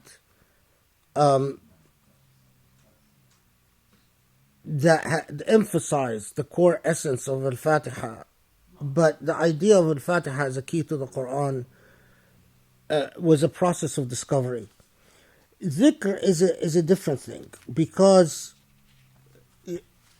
if you undergo any proper Islamic training, I mean, unfortunately, nowadays you encounter a lot of Islamic programs that will talk about ulum al-Quran or ulum al-Hadith or usul al-fiqh or usul al-Din, and remarkably, while they might pray Jama'ah, remarkably they don't educate their students on dhikr. Dhikr as a mainstay of Islamic knowledge has a very long and old history. That was something that was emphasized in Islamic education. And the only people that I'm aware of that did not emphasize it in Islamic education perhaps were Ahl al-Hadith, because their method of knowledge was not analytical and not spiritual. It relied on rote memory. They memorized the hadith, the riwayat, the isnad, the rijal, and so the better your memory, the more you excelled in their ranks, and their methodology had very little to do with either analytical processes or kashf or any type of discovery. They emphasize so much that something is reported by someone to someone to someone to someone, and that required a strong memory first and foremost, and nearly, quite often, exclusively so. Now, of course, why dhikr has that place throughout Islamic history? Well, because of the emphasis, the Quranic emphasis on dhikrullah, and in fact the Quranic emphasis that all form of prayer is dhikr. That dhikr is, in fact, may take so many different forms, but in essence, it is the way that you develop a connection with the divine. Now, as to, I think what you might have in mind is the dhikr that is unique to every surah. So Surah Al-Hijr, for instance, فَسَبِّحْ بِحَمْدِ رَبِّكَ وَكُنْ مِنَ السَّاجِدِينَ وَاعْبُدْ رَبَّكَ حَتَّى يَأْتِيكَ الْيَقِينَ, is the dhikr for that acted as a key for the surah. And that I can't claim that I got from someone else. And how it developed, the only thing that I can tell you is that first you memorize, and then after, in my case, after the tumor that affected my memory enormously, and so then as you read again and again and again, I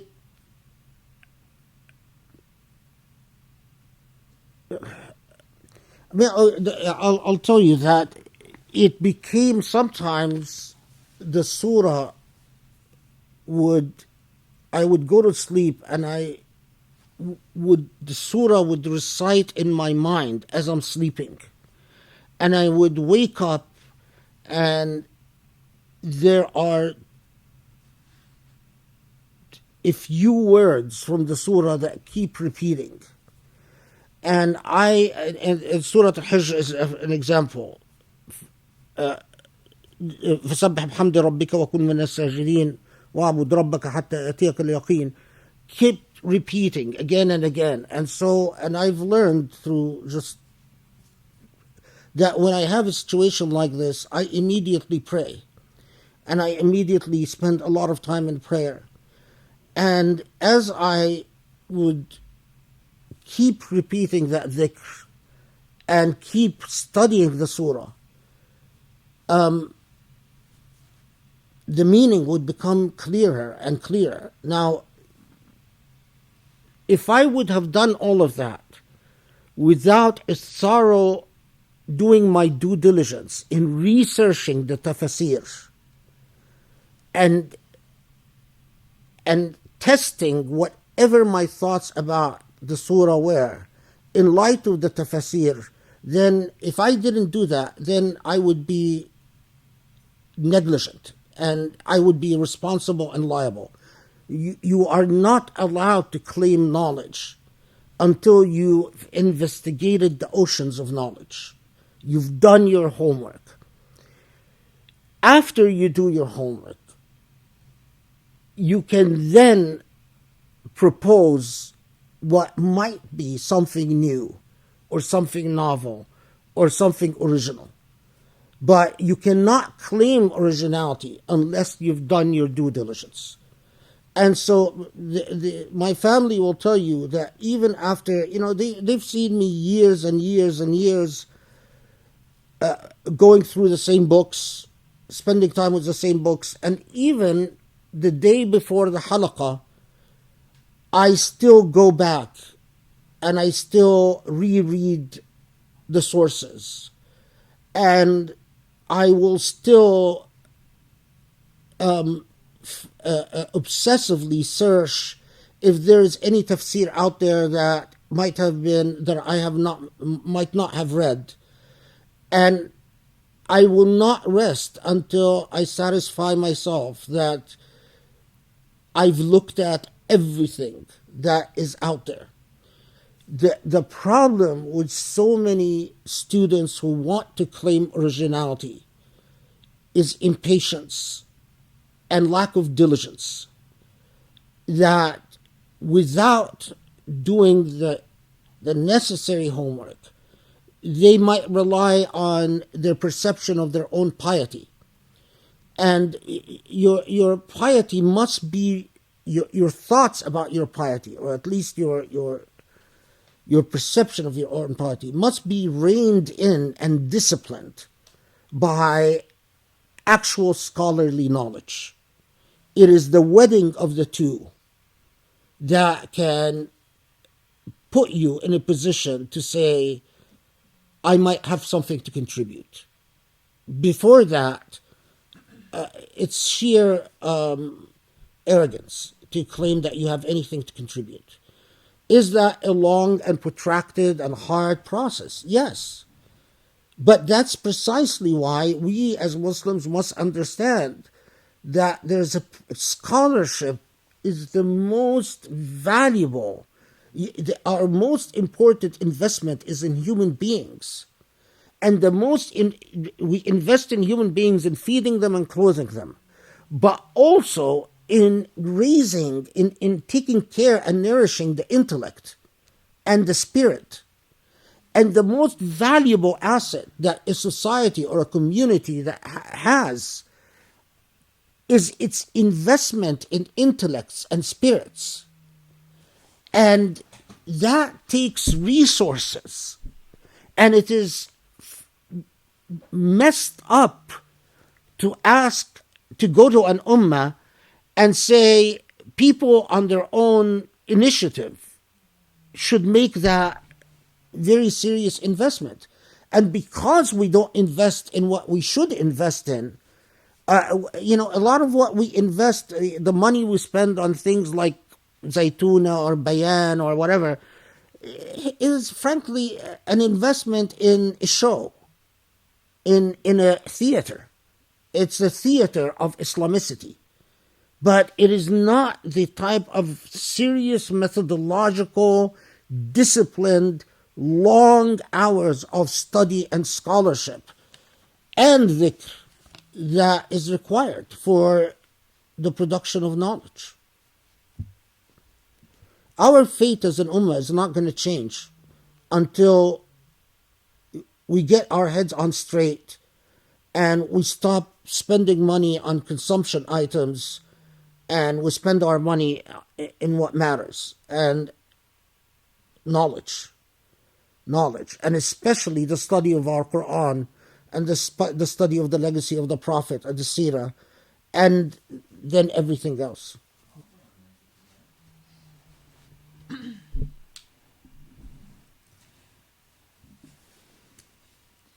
Also, I just wanted to say that I've noticed, like, all through the years, the professor even goes so far as, like, I know that a lot of what he presents is actually original, but he won't claim it as original. And so that's, just from, the decades of research, it's part of the humility, part of the training, part of the belief that you build upon the tradition of everyone. But I know that for me coming to this faith, I didn't know very much, and so I just assumed that there was a body of knowledge or understanding that all scholars just knew, because by definition of being a scholar, but that is really not true, and that scholarship is as original as, like a musician writing a composition. It's how much they know and what they put into it. But we wouldn't know that necessarily when we read the professor's books or hear what he's saying. There's a lot in there that is original to him, but because we don't know the whole picture, we don't know what that is. But and I just think that I've noted, now that, I've watched him for decades, now I understand that, but I couldn't tell you still what those things are. But just to appreciate that that's something very beautiful. Okay, next question. Earlier you mentioned about drifting away from Allah and then the problem of inadvertently drifting into the companionship of the demonic and the difficulty of loosening the grasp on you once you are in that dark place. Is it possible that repeated recitation or listening to ruqya can help a believer who is trying to find their way back? Yes. Ruqya Shar'iyya is effective.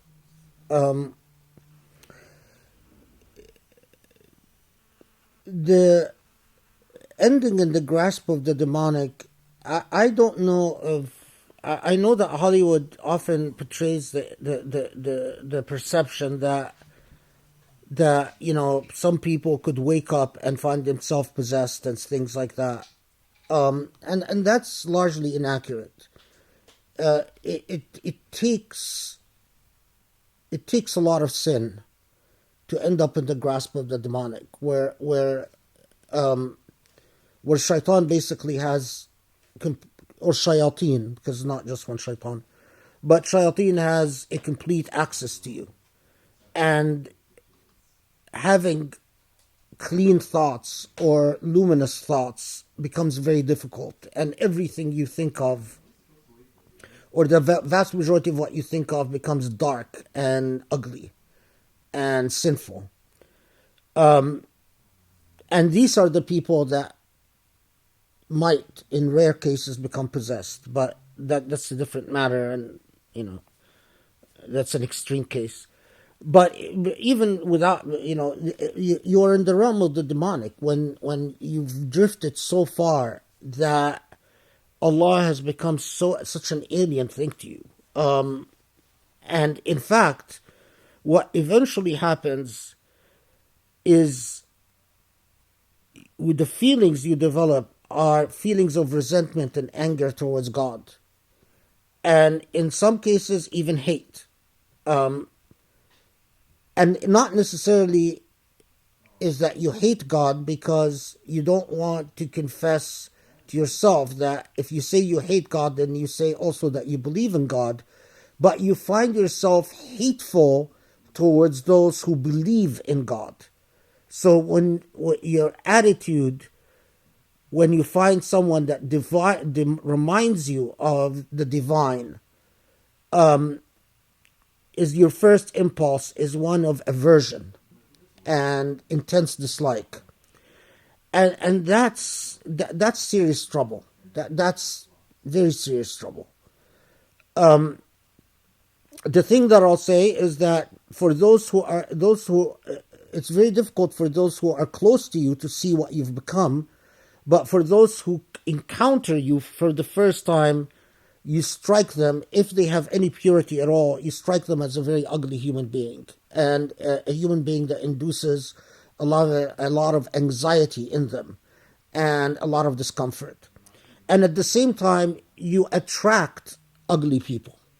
So when people who are lost, they find you very attractive, and they find, sitting with you, drinking with you, taking drugs with you, partying with you very attractive. So now, it takes hard work to disentangle yourself from that, and Ruqya by itself is not going to do it, but Ruqya accompanied by a strong intent to deliver yourself and a strong will for God to disentangle you from this mess, and ibadah and dhikr will be effective. If you're lucky, you can do it with a sheikh. If there is no sheikh, you can do it by yourself. It's just harder, that's all.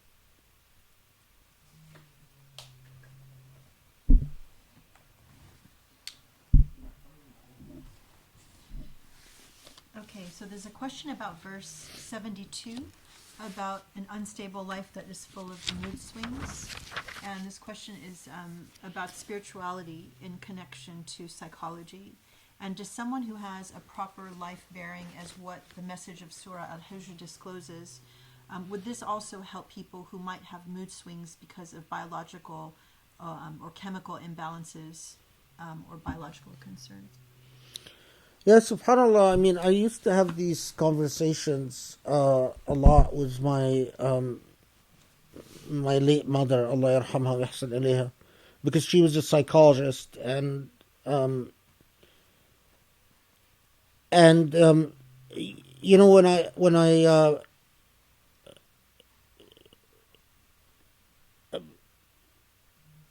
when I took psychology in the West, and you read about things like bipolar conditions and so on, and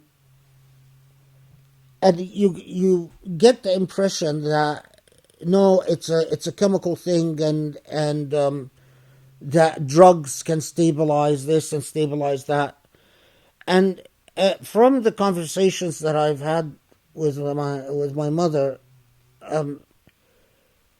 there might be extreme cases like that where it's an actual chemical imbalance, but it seems like these are rare cases, and that too many psychiatrists in the West err in the side of chemical treatment.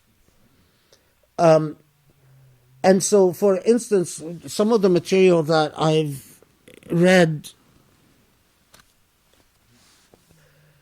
is about the antidepressant antidepressant drugs and how they become an epidemic around the world. I mean, there are countries that and tranquilizers and things like that.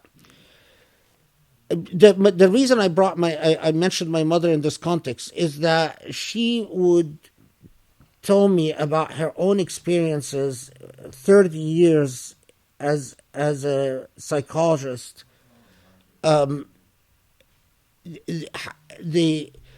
Her battles sometimes with the psychiatrists in the hospitals who were too quick to prescribe chemicals to treat conditions, and she would often plead with them to put that off until she had an opportunity to advise her patients spiritually. And she would tell me story after story after story about how spiritual practice and alternatives to pharmaceuticals worked with so many of the patients that psychiatrists were ready to just write prescriptions for. And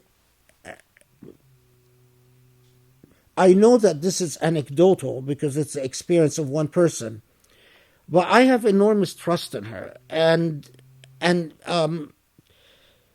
I can tell you, I mean, I'll tell you that in my own, I believe that biologically I was always prone to depression, personally.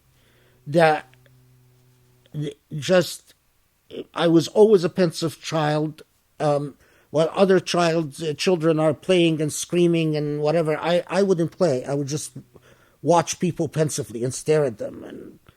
And in fact, when I was in fourth grade, I had a teacher that was convinced that because I don't play, that there's something wrong with me and that I should be sent to a psychiatrist. Because I wouldn't, I used to I wouldn't do swings, I wouldn't slide on stuff, I would just stand there and watch children. And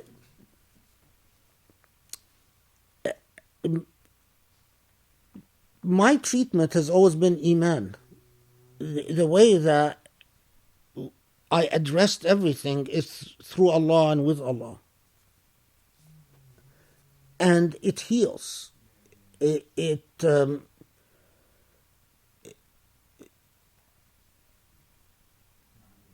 Yeah, I mean, the healing that you receive is unlike any other.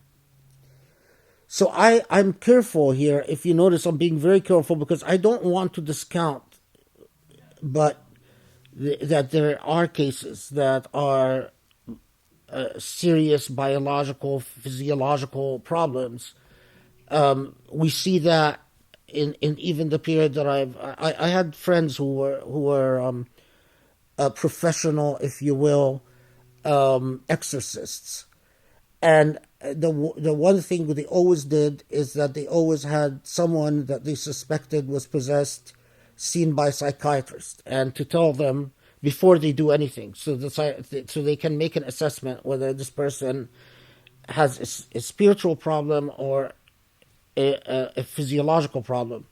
And so I know from what they've shared with me that there were people who seriously had serious physiological problems and were seriously ill. But I think these are far more rare than the culture of modern pharmaceuticals leads us to believe.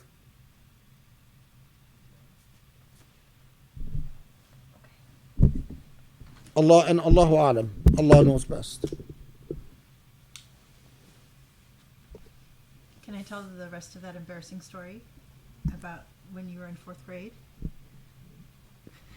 Okay, he's not going to remember this. He told me this story. You're going to embarrass me again? Yeah, I probably will. But I think it's really, really funny.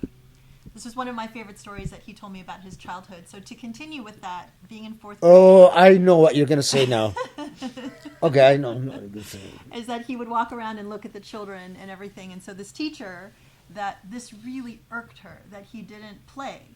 And so she was really after him. And subhanAllah, it's like the professor, when he was a little kid, had either like really love-hate relationships with his teachers, which is really interesting. So I think this teacher really, really, it irked her that he didn't play. So it became an issue where he was in trouble.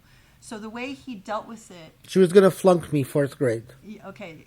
And so his response was every single recess, he would just go to the slide and go up the slide, down the slide, back up the slide, down the slide, the whole recess, and incessantly until she finally gave up, I guess. She gave up, yeah, because But when she told my mother that I don't play, and my mother said, well, he spends the entire recess goes up and down. She said, but he doesn't smile and he doesn't laugh as he's doing it. And she was right, because I was just doing it because I knew she was standing there watching me. So I would just go up and down, up and down, up and down. And my mind would be completely somewhere else. I got no enjoyment from it. I thought it was the stupidest thing in the world. Why do people go up and slide down, up and slide down? But hey, it was what was necessary for me to pass the 4th grade, so I did it. So, yeah, I love that story, so I thought I would share it. That's not that embarrassing. Okay, so next question. Can I give myself or a loved one comfort in this life by reassuring us that Allah is kind, good, forgiving, and beautiful, without crossing the line and taking Allah for granted with false hope? Yes, I mean, it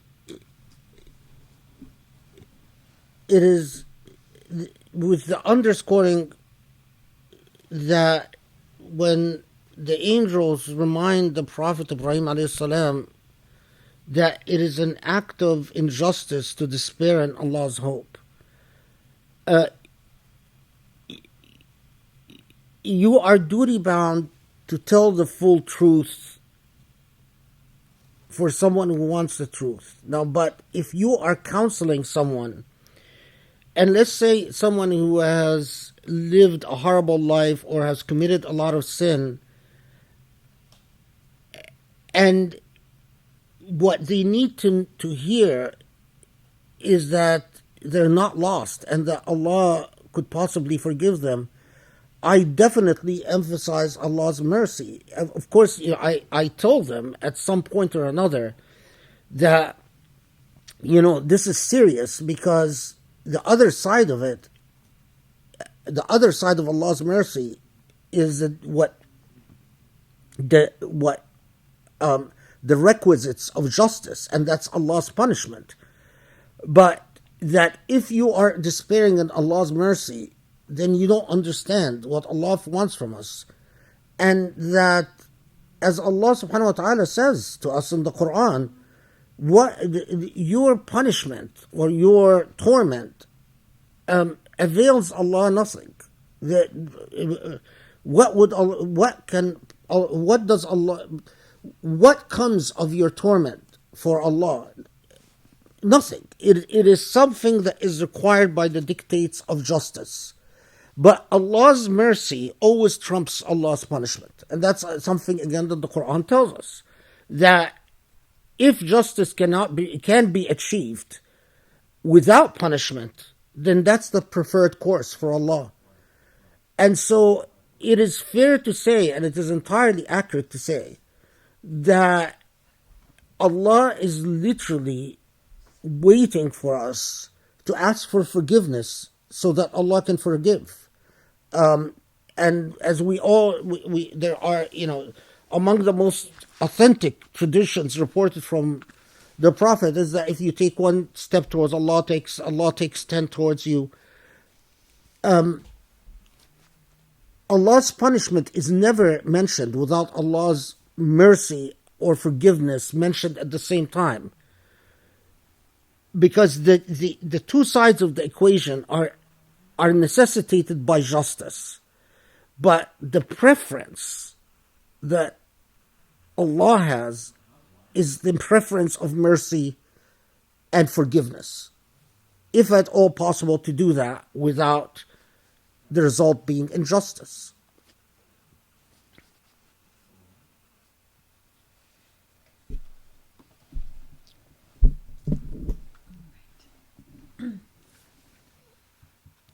Okay, so Is this thing on? okay, thank you. I've always wondered why Satan never sought forgiveness from his mistake. Is his problem with God more fundamental? Is there a philosophical legitimacy to one not owning their actions? For example, hard determinism, that Satan is unwilling to give up, that makes him resent God for eternity.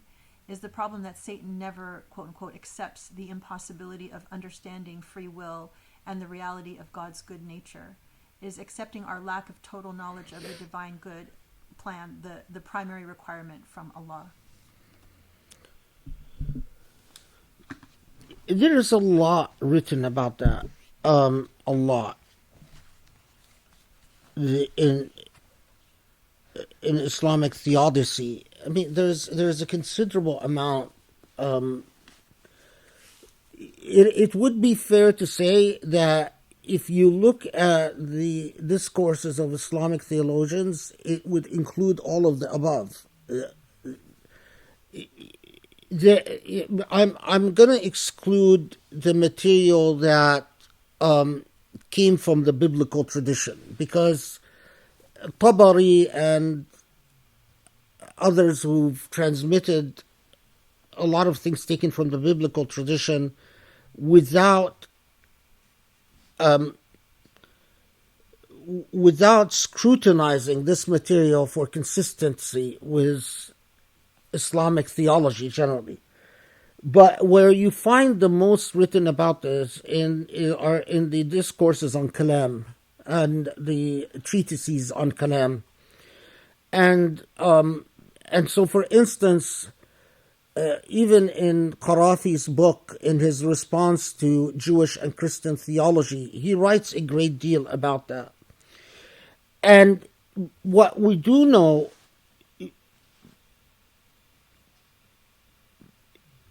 what I think is, Satan seems to have his inability to see the goodness in Allah's honoring what Satan saw as an inferior creature is fundamental. But also, Satan blamed God for his sin. So when Satan tells Allah, "Bima aghwaytani," because it's your fault that I am in this position, also seem to have become quite critical. Now, of course, human logic told us, well, if Satan knew that ultimately there is punishment, why would Satan continue defying? And Muslim theologians have these long debates as to whether Satan, in fact, himself, or Satan's self, whatever Satan is,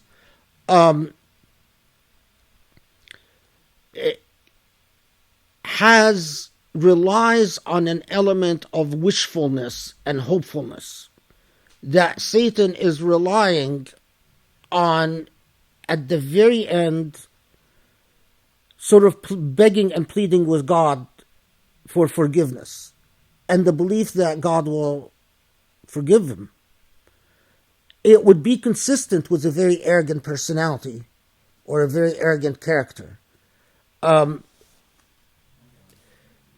Or is Satan, as some Muslims argued, believe that, in fact, he can augment his own power so that ultimately defy God and escape punishment?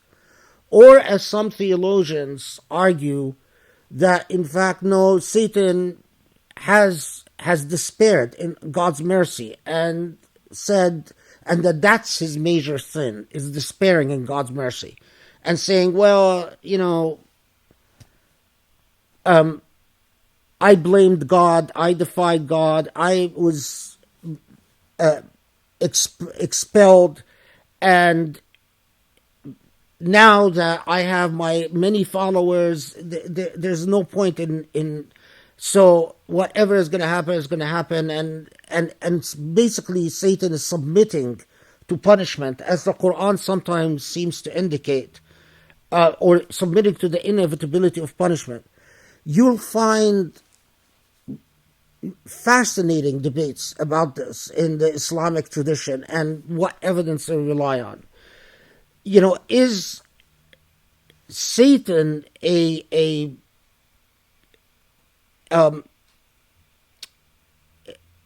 sort of a paradigm for the failures of... So, in fact, there is no one Satan, but many Satans, and that these many Satans all share in the same metaphorical sin and that these Satans could be human or jinn, so that they all fall because of arrogance and because of defiance and because of wishful thinking. That's another school of thought. I tend to believe that there is a grand Satan, the father of them all.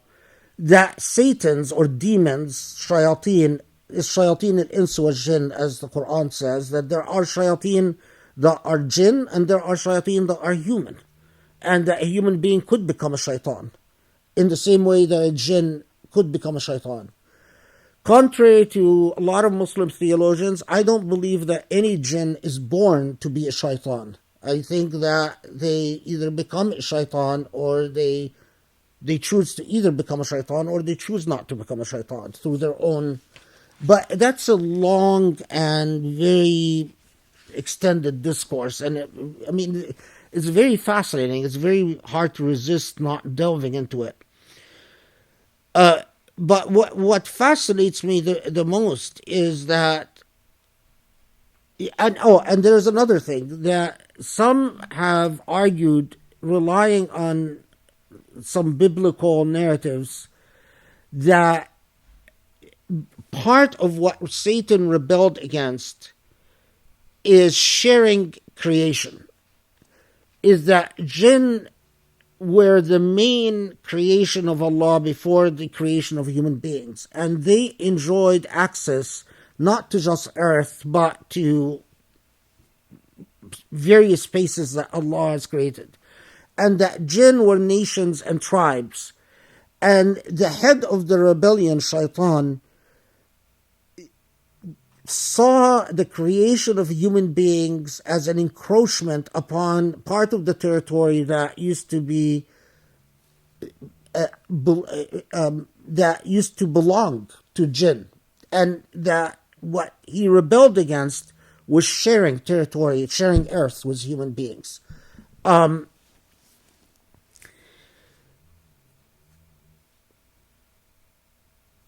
Yeah, I think so we don't end up spending very long time on this. I think that's all I'm going to say about this for now. But there are some sources that I can suggest if you want, whoever asked this question, if you want to read more about these types of debates.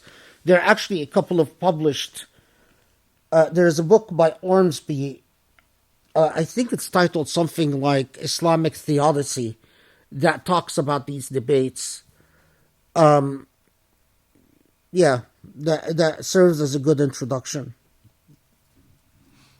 Okay. Assalamu alaikum, dear Imam. God reward you and protect you for us all. I find your reading of Satan as the first racist very interesting. I noticed a few connections between the three stories in the chapter. The people of Lot used the power of sexual violence to establish dominance and supremacy. The people who lived in the valley of Hijr used wealth to dominate and seem supreme over others, despite secretly knowing that they lived a meaningless life chasing socio-economic power and status instead of seeking God and truth. And Satan's supremacist attitude towards humans seems like a manifestation of desire to not submit to Allah's will. Is this the ultimate instance of shirk that gave rise to these other man-made gods of power and wealth that the people of Hijr and Lot chose to worship? Yeah, I mean, that's a beautiful insight. That's a very beautiful insight. And that's precisely the type of inspiration that I would like to see. When we take the Quran seriously, then the Quran can be a living revelation amongst us. It can be the continuing of a living prophecy. But first we have to understand the Quran as speaking to us as an active moral agent. So that type of insight is exactly the type of insight that I look for. And that would render the Quran compelling and relevant for every moment that we exist in, because it is. It's not that we are projecting something about the text. This is a remarkably wealthy and layered text. And it's, for good reason, it's authored by God. And that's a beautiful insight. I mean, I can't claim that I had put it together myself. But to your credit, that's precisely, if we were doing things the right way, in the same way that I am internally grateful to my teachers, we would build insight upon insight. What Muslims rather do is they are so fond of, you know what is that expression when you grab things and run? They deal with knowledge as if they're purse snatchers. You know, snatching purses. You find a Muslim, they pick up a little bit of knowledge from somewhere and they snatch it and they run, and then they love to present it as their own and take credit for it. And they think that they've become a scholar in doing that. And we all go around playing these ego games. That's not the way knowledge is nurtured and developed. Knowledge is nurtured and developed in an air of respect and humility, and incrementally. One insight builds upon another, and one insight gives credit to another as it develops it into more probing insights. And a teacher is proud of their student as much as a student is proud of their teacher. And that air of gratitude is what allows knowledge to flower. We had these types of institutions, but they were all demolished as we entered the modernity. And then we entered into a very bastardized culture, the culture, post-colonial culture. And in this bastardized culture, we all started dealing with Islamic knowledge like purse snatchers. So no, you've got the engineer who snatches a little bit of knowledge from somewhere, from some book they read, and then they position themselves as a teacher. And then the medical doctor who pretends to be an authority on God knows what. You know, just go to Islamic centers everywhere and see the way they present knowledge. And it got even worse, that if you have an insight like this about a surah, you might find yourself excluded and boycotted because people are scared by your insights instead of being grateful for your insights.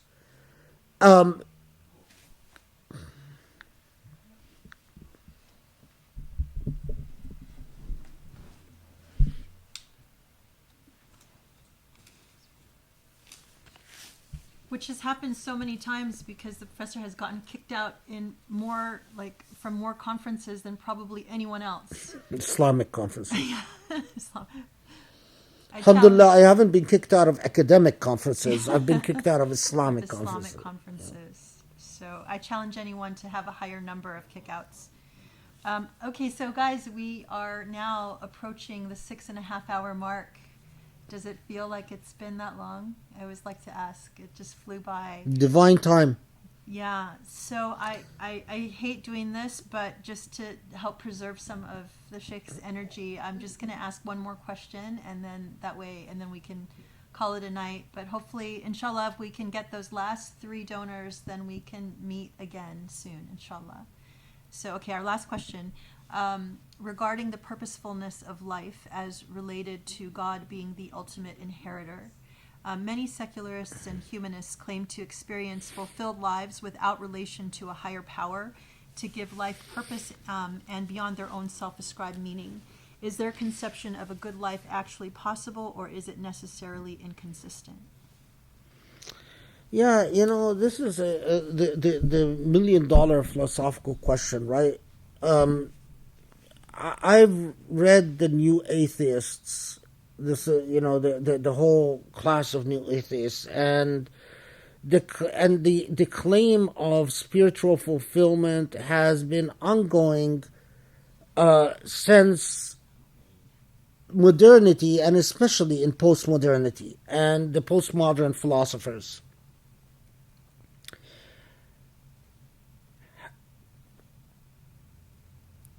I can't claim to know what is in their hearts.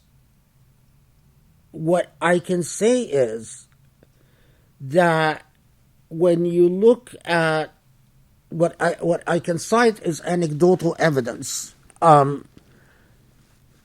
It strikes me that so many of the biographies of philosophers who've claimed to be very satisfied and very fulfilled lived miserable family lives, and we often learn after their death of how much they were tormented souls. We learn about their anxieties, their depressions, and sometimes their suicides. It was not common for philosophers to commit suicide, by the way, until modernity. And that's something very Western. A philosopher committing suicide is a very Western phenomenon. In Eastern philosophy, it was unheard of. And in fact, it was an immediate disqualifier from the status of a philosopher. If you belonged to the Eastern philosophy school and you killed yourself, no one took you seriously. And part of what your legacy was as a philosopher is to teach people about happiness, not about utility, but about happiness. And to teach people about happiness necessarily involved teaching people about how to make those around you happy, which included your family, your tribe, your community, your neighbors. It is rather notable that among Western philosophers, the only happiness they talk about is their own personal happiness. In fact, they never tell us anything about their obligation to make their family happy or their community happy. And in fact, someone like Ayn Rand told us you have no obligations to make anyone happy. And we could go down the line of different philosophers. To put it mildly, if my life experiences are any measure whatsoever, I've known, a lot of people who were happy in the sense that they were satisfied by their material and professional success. They were satisfied as long as they were getting tenure, they were being recognized in conferences, they were giving keynote speeches, they were getting all but when I've gotten to know them as persons, and I've gotten to know quite a few of my contemporary big names, I was rather very surprised at how either personally miserable or how miserable their families were. Their kids, their spouses, if they had any relationships with their more extended family. I mean, and to me that was anecdotal proof. Again and again, experiences in life. I think philosophically, in terms of philosophical coherence, now leave empirical evidence aside, and if you take abstract theory, I would argue it is impossible to make a case, and I've read all the philosophical arguments. None of the philosophical arguments stand to scrutiny when it wants to reach the conclusion of happiness at the end without justice at the end. Because it always comes to insurmountable stumbling blocks. it can't account for consciousness. It can't explain or account for consciousness. So that's one. Two, it can account for conscience only in an opportunistic sense. But it cannot account for conscience if you take social form of agreement. So if I am alone in an island, or if I can get ahead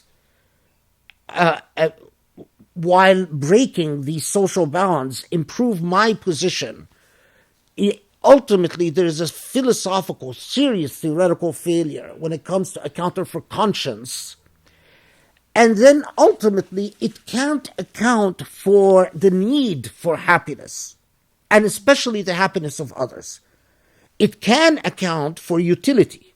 That it can account for. But we get into a philosophical discussion as to the difference between utility and happiness. And that's different. And I've read several books that are titled Philosophy of Happiness. But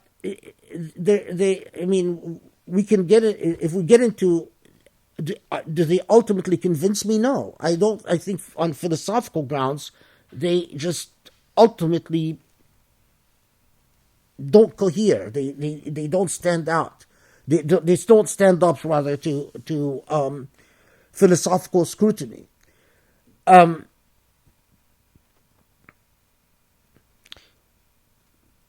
The new atheists are a joke. They're not. That's not even philosophy. I mean, the new atheists, that's just a fad. These, scientists that try to pretend to be philosophers and write, these cheeky books about, they're just, they only impress the ignorant and not very smart. But I'm talking about serious philosophical works when I talk about real engagements with this issue.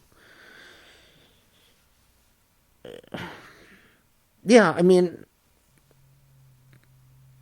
I include. There was a point when, I've even attended some very fascinating seminars by these postmodernist philosophers, including Derrida and so on, and part of what they like. Part of what they're very good at is shrouding themselves in the obscurity of language and in the academic practice of drawing distinctions, linguistic distinctions that sound good, but leave much desired in terms of meaning. And so when you pin them down and you say, stop giving me big words, and you pretend to be stupid and say, I'm just a simple guy, just explain to me what you're really saying in very simple terms. Things tend to fall apart very quickly when you use that stratagem. You play the dunce. I've developed a reputation for being good at playing the dunce. In academic circles, at least. And people will tell you it's a trick, don't fall for it. Once he starts saying, I'm stupid, just explain it to me, he's leading up to something. So, yeah.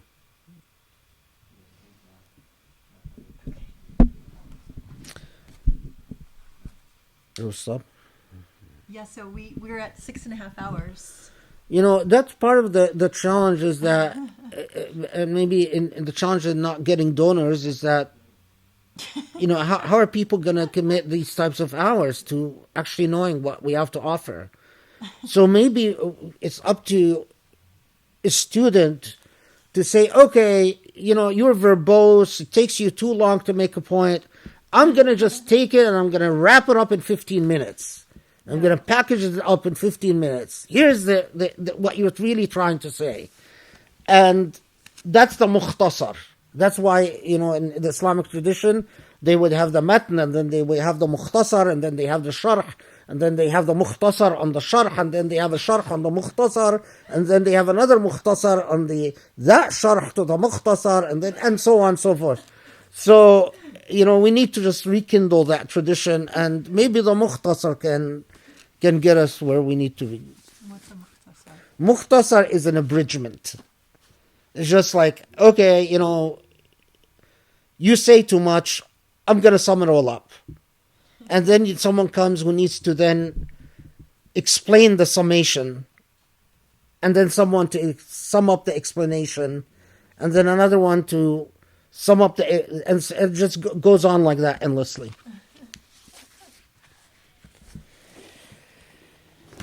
Okay, well, alhamdulillah, thank you everyone for being with us for this long session. Hopefully, inshallah, we will see you guys on Friday, and inshallah, not too much time will pass before we have an opportunity to connect again.